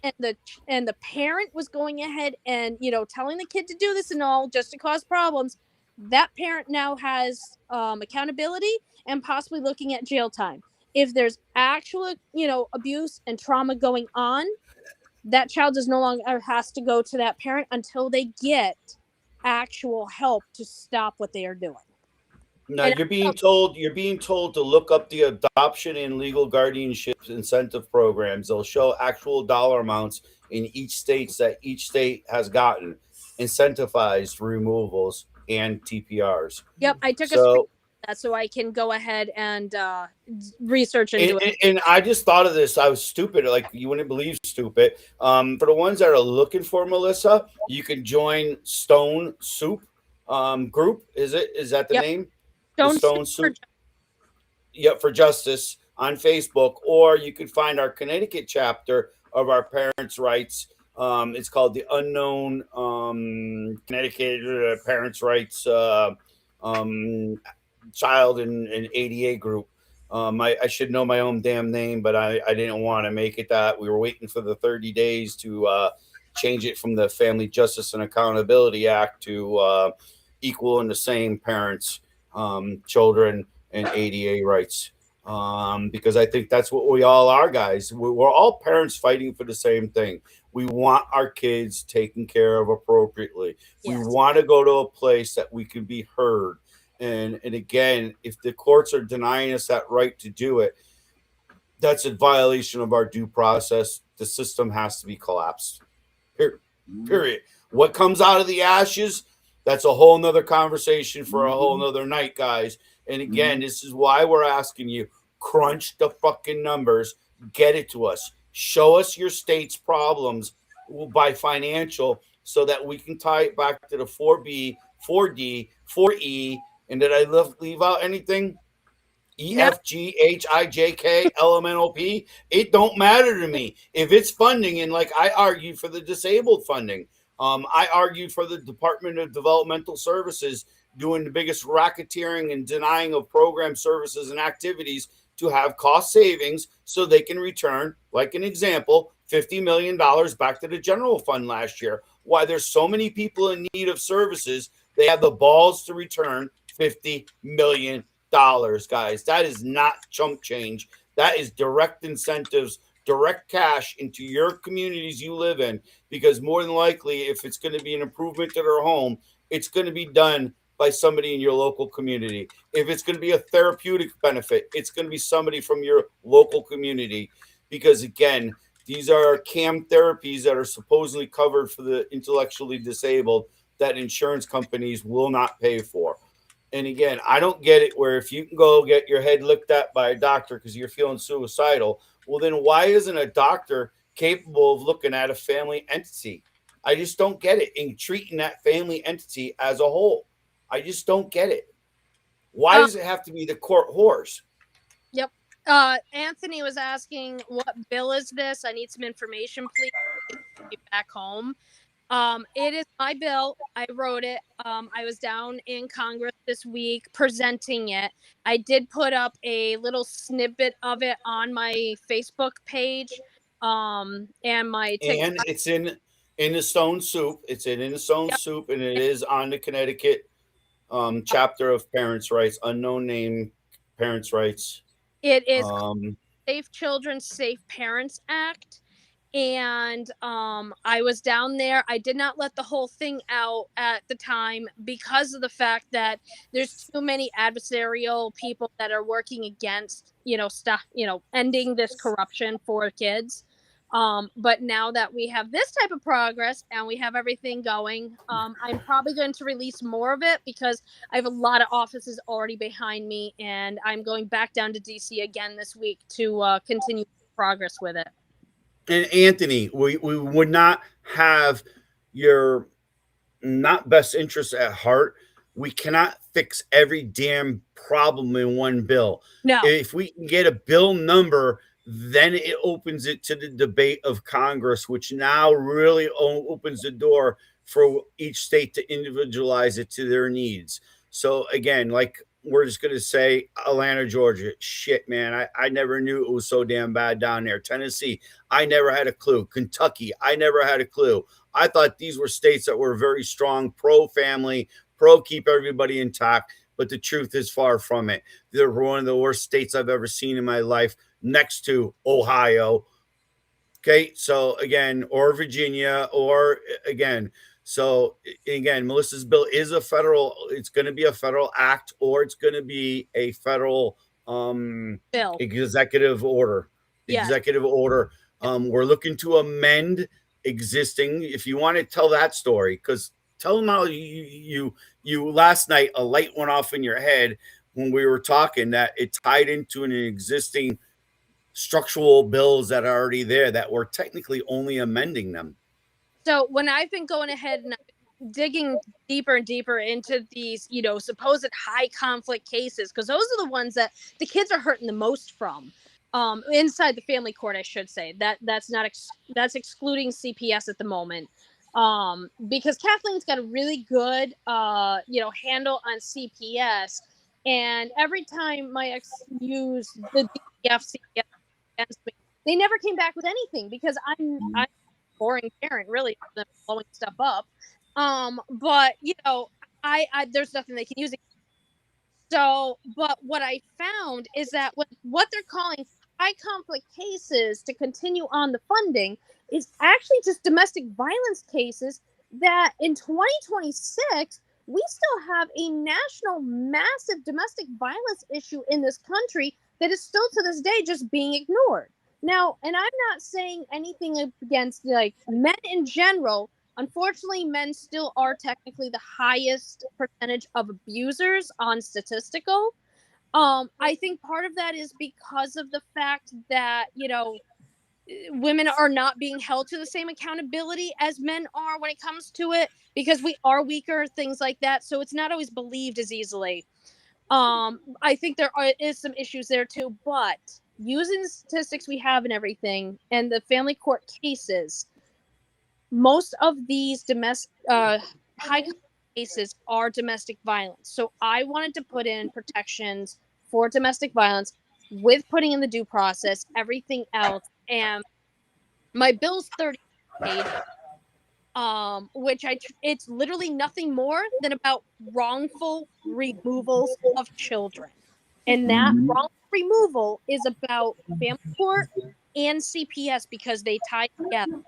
And because we knew already that Kathleen was given the job of doing a massive overhaul on Title IV by the administration, I just did a small stopgap, in my opinion, of putting a Band-Aid over the dam, of stopping the children from being taken by putting in due process, making sure the courts were upholding civil rights, making sure they were following ADA rights, and then putting in different accountability levels, not on judges because it was really tough to be able to get something like that through, but on the GALs, the attorneys, and especially on the lying parent.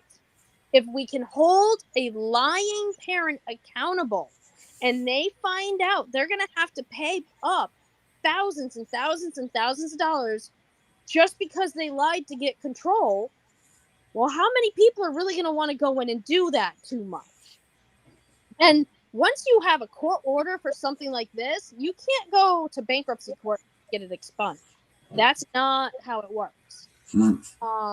So I wound up like, I focused on the best way to uplift kids, make all the incentivization around putting the family unit back together, but holding the fraud accountable, so that way we didn't have to keep having kids get hurt or trafficked or killed. And one of the things I told them is that most of these offices never had any clue on is we have 3 times more children dead from judges' pens than we do from school shootings. And when you pull up the statistics of school shootings, which they're horrific, I hate seeing them. I worry every day about my kids being in public education. But when you go ahead and you have a school shooting and children ultimately are lost, you have a national outcry for something done. In a short amount of time, we have done some things. Schools have bulletproof windows, they have locks on the doors, All bulletproof. these safeties, right? Yeah, but yet 3 more times, and it's not even properly counted, of children dead by judges, and you're telling me I wonder on that same note you're talking about now, if we can get somebody to figure out the numbers crunched from after 18 to 26, how many kids are committing suicide that have been either in the system. They've done those numbers. We have those numbers. You have those numbers. There's more kids unaliving themselves that come out of the system than there are of veterans that come back suffering from PTSD. Just put that number into your head. Well, that was another thing I made them very aware of this week, is the fact that the actual data on parents going through the family court system or CPS are coming out with PTSD the same as combat veterans. Yes, it is combat. It is. Yes, and when I explained that, they said, "Do you have it?" I said, "Yes, it's all in my bill." How do you do that? A mentally stable society when you can't work. Melissa, you're gonna have to move. You're breaking up on your cell phone. I don't think it's us. I think it's you. Oh, I'm sorry. I can hear you perfectly, but maybe it is me. Oh yeah, I've only got one bar all of a sudden. No, there you are. You're back. Go ahead, repeat that statement because I don't want people to miss that statement. Basically, I let them know that, parents who are going through these systems, they are coming out with the same level PTSD as combat veterans that through war. And I explained to them, basically they're complaining about a mental health crisis in this country, but how do you not have it when you've been doing this for 30 years, allowing this corruption, allowing these families to be harmed, and then you expect everyone to just come out happy? I can't tell you how many GALs I've heard when my kids are sitting there screaming and crying and say they feel unsafe because their father's hurting them, and they say, "Oh, don't worry, kids are resilient, they get over it." What? No, they're not. No, you're traumatizing them for life. And ACEs, which is one actually setting up the next failure unit of the family.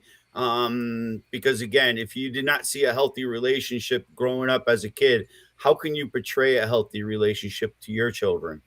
Exactly. And that's one of the things I wound up. Now, while I agree there is a style of parental alienation, and there is definitely mentally unstable parents who turn the child against the other, and I've seen that even with my husband and his ex with their son. Yep. I don't agree with the Richard Gardner style. I don't agree with his ways that he did it. And wait a minute, when you say you don't agree, it doesn't mean we're not welcoming you to the table to give your opinion, right? I mean, no. I'll listen to anyone. Prove it to me. And again, this plead the fifth. I plead the fifth. I gotta meet you one day because you're a badass. One of these days you got to come up on the show, either with Darren or me, because I like that name. I plead the fifth. I wound up, I believe the ACEs, which is actually accepted SM5, should be really the substandard. Yep. I tell everybody that comes across, whether they've told you to do that or not, go get that ACEs completion. Go get that ACEs course. If you have a CPS case, go get that ACEs course right away. Exactly. And that is where we need to get rid of the whole today's version of parental alienation that has been debunked, and there's no actual science behind it. And we need to go to the ACEs, because parents will find they actually get better results. There's better understanding, better tactics to use, and the courts completely ignore that. And it's a DSM-5 accepted, psychological analysis. And it's like, why are we ignoring all of these tools that would actually go ahead and help our children better? And then all you gotta say is, it's the money. Well, yeah, and the first thing that says is a trauma-based incident is what is the basis of ACEs, which most of these trauma-based incidents are CPS coming and removing the children from our homes. Yeah. Or going in from a long battle of parents that can't keep their shit together and not keep the fight away from the children. Because you as parents really need to make this not about fighting in front of your children and winning them over. If you really have a half a brain, you're going to do the fight outside of the home, not in front of your kids. Yeah. And I get lighting off, because when somebody gets your goat, you're lit off. And guys, tentatively, when women pull our chains, then we pop our freaking corks. There is no ifs, ands, or buts. Women know how to get to every guy's cork and make them go absolutely bananas when it's time wrong to go bananas. So again, guys, we got to keep our shit in check, where we got to think about what's going on here. What's this post-child experience event? Yeah, I got to look into that. That's fun. Okay. And the guys, again, Stone Soup for Justice. You can join our Facebook club, or the Connecticut. You'll get a hold of Melissa there. The Connecticut Unnamed Parents in Children and ADA Rights Group of Connecticut. Or you can just look up Henry J. Martaccio. I don't care. I'll use my name. Send me a message. Right. Go ahead. Let them have it, Melissa. Yeah. This is going to blow up. And again, I don't think you're going to get freaks kicking down your door, because everyone can see honestly in your face. If you can't, and you think that we're such bigots, we're out here to fuck everybody. No, we're here to take everyone's collective opinion. And I'm telling you guys, this face here is the one that can run it through Congress, because she's got a smoothness in about it, and an intelligence that she can approach it in a way that, instead of going up there as an advocate, where you want to tell your story, you want to tell the horrendous, she's hitting them with data like you wouldn't believe. And again, here we go. Here's Darren just posted the Voto training course. That's for ACEs training right there that you can get. That's some free stuff to get you associated and learning about it right there. And the other night, me and Melissa were talking, and what was it? We wanted to use a word, alienation.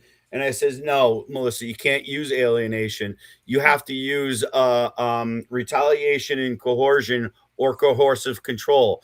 And why did I do that? Because when I found it in the ADA, but Melissa, tell me how deep, when you started looking into those three case words, and again, how it tied into so many other funding, from domestic violence all the way down the line, guys.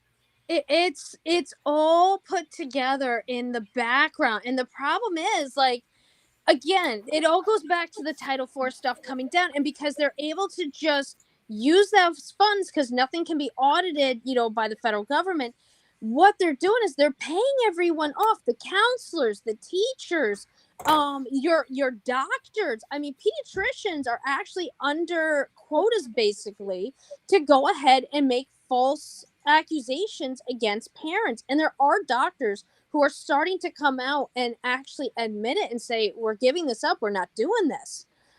So I mean, the money trail that runs behind it, and if we can get rid of that money trail and we completely change over the system, which is what we are currently working on, and this EO should be starting it, children and families aren't going to be going through this like they've been.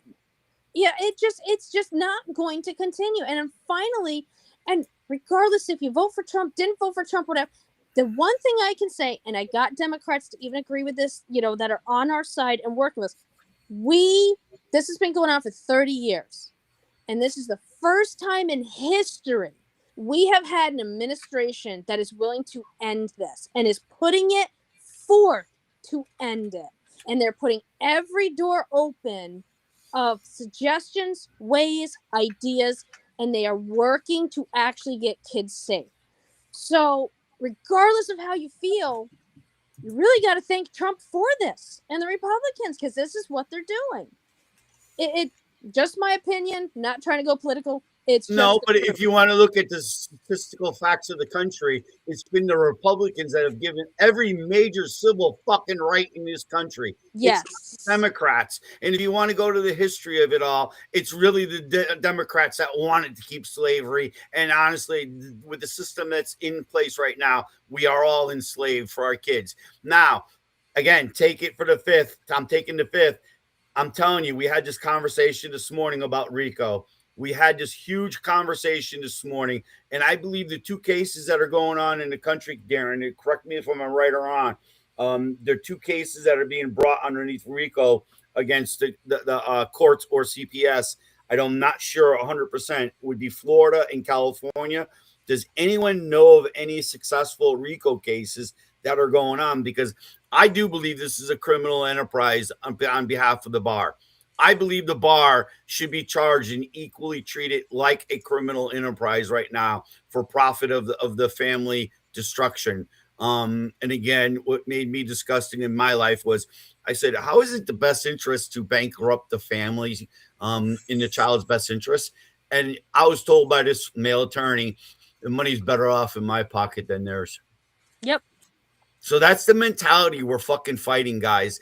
Get your fuck on, get your hustle on, all this other bullshit. So again, when I say to you, I'm begging the groups to come together and start feeding some data, some hard numbers.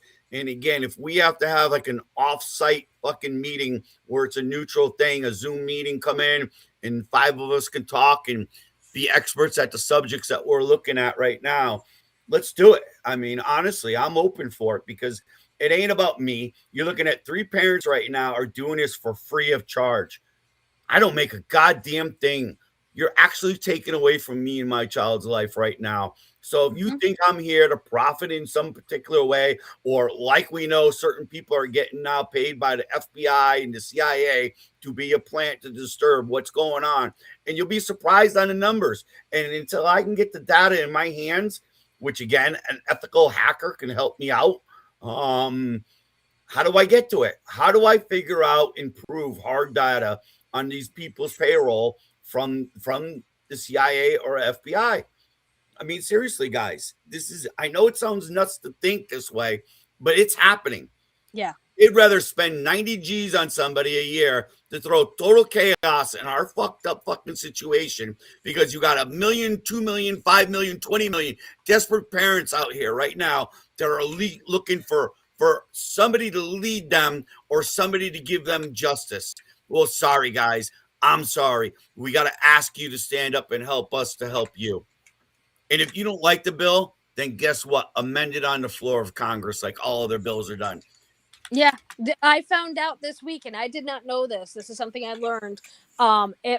Say my bill, my Safe Children, Safe Parents Act. When it goes before Congress and it goes on the floor, that amendment can be an entirely overwrite. Like they could literally wipe out everything. After every fucking hearing. After. And Connecticut did this to us in 2016 on the GAL reform. It got out of the House. Judge Carroll came in, interfered with his cronies, and gave more fucking protections to the GALs. Yep. And I hope in our bill, which I know it does, but it covers the kickbacks from the AFCC club, correct? If people don't know, that's the private organization that the AFCC attorneys who are GALs that the judges like to hire in their courtrooms through the association for that attorney throwing them to work. They get a $200 kickback for every case they get. Yep. So it's again, there's so much fucking incentive monies.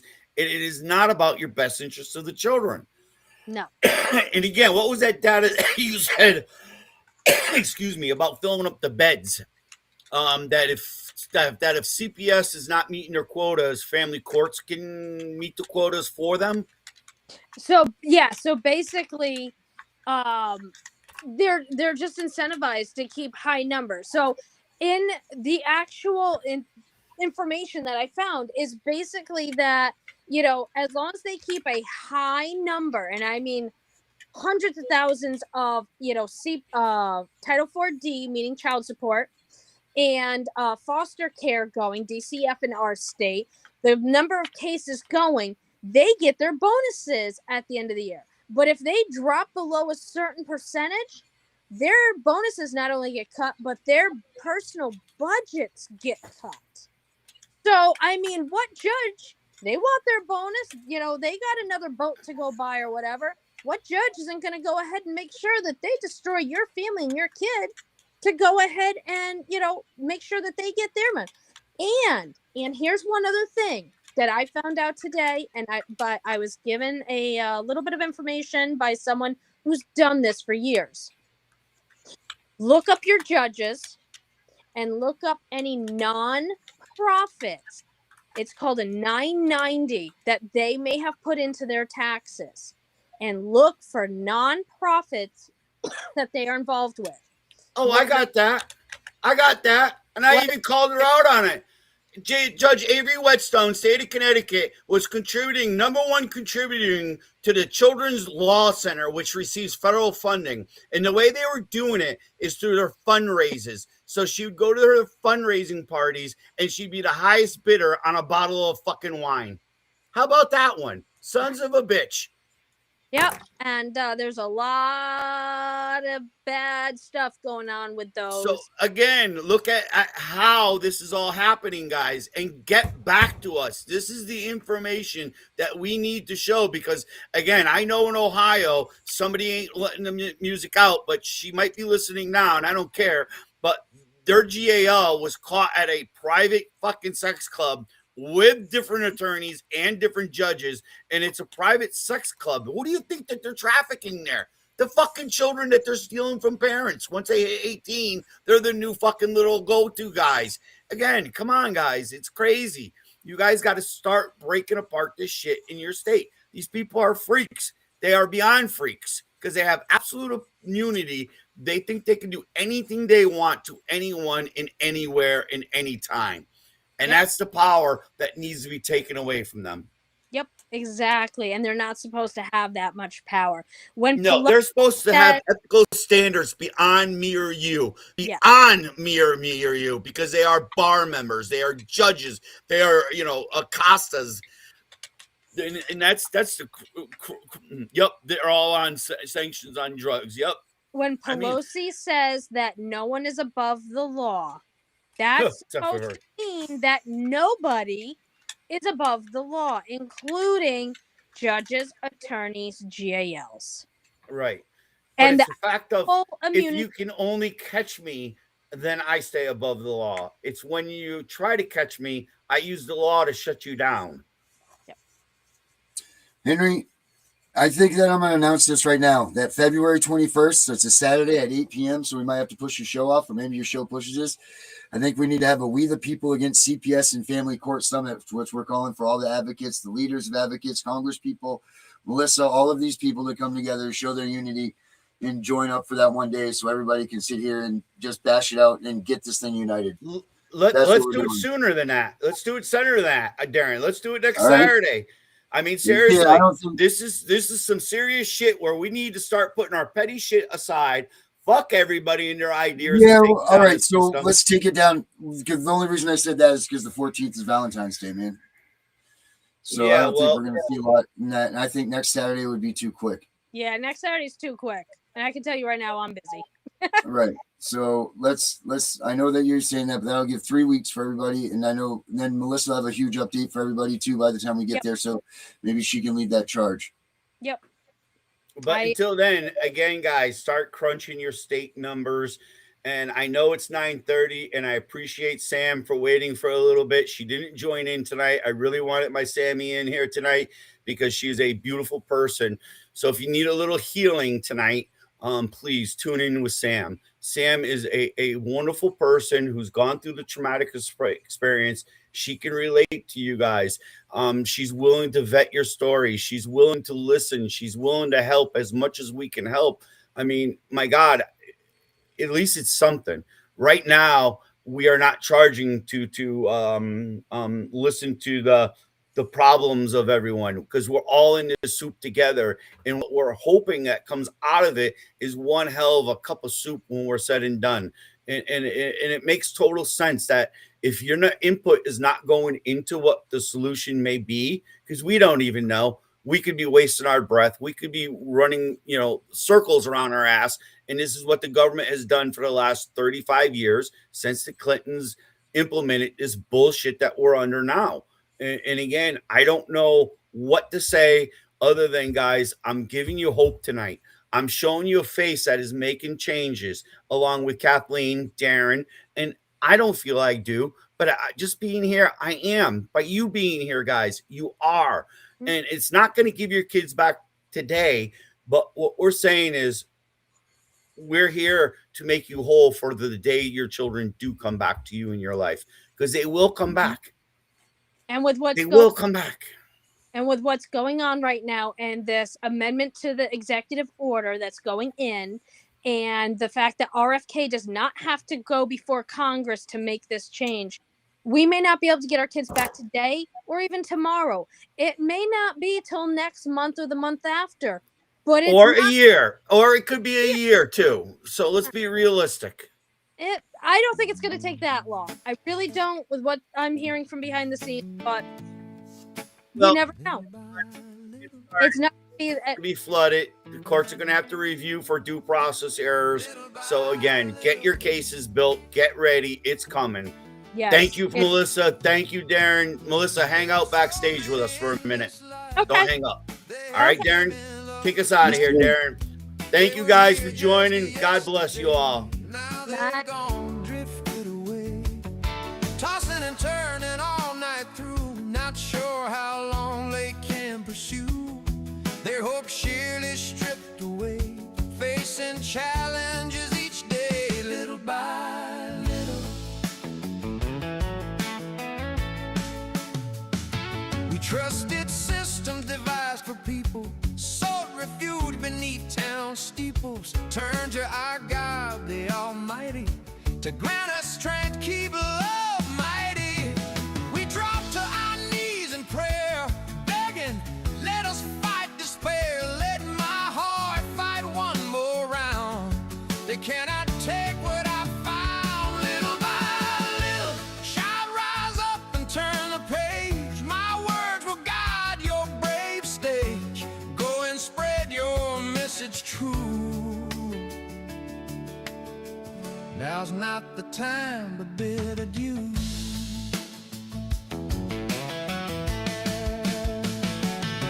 We are all broken inside. Doesn't mean you say goodbye. He has given you the might.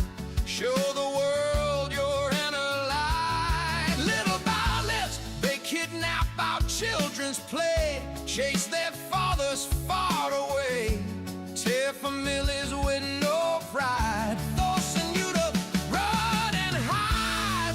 The corruption thick and rot, churches hold nothing not. If we stand up hand in hand, together stronger we stand.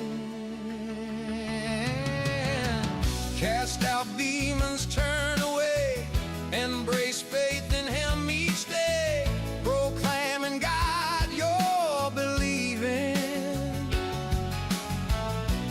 He will keep your children breathing.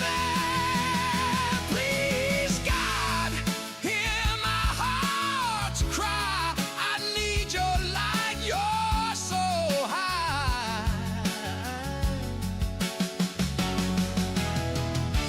Can you hear me up above? Give me guidance, give me love. Little by little.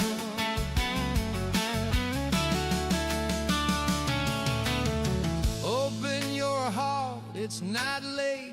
Embrace Him with love, no hate, for your heart will surely mend. He'll be your guide and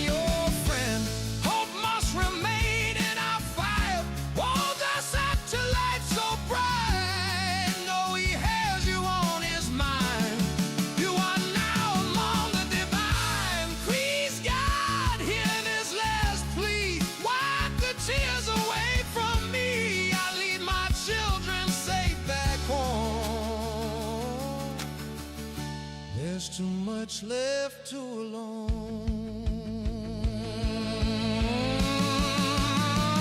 Little by little, point me to the right curve now. I wish I had you all along. It's never too late to commit, just trust in him.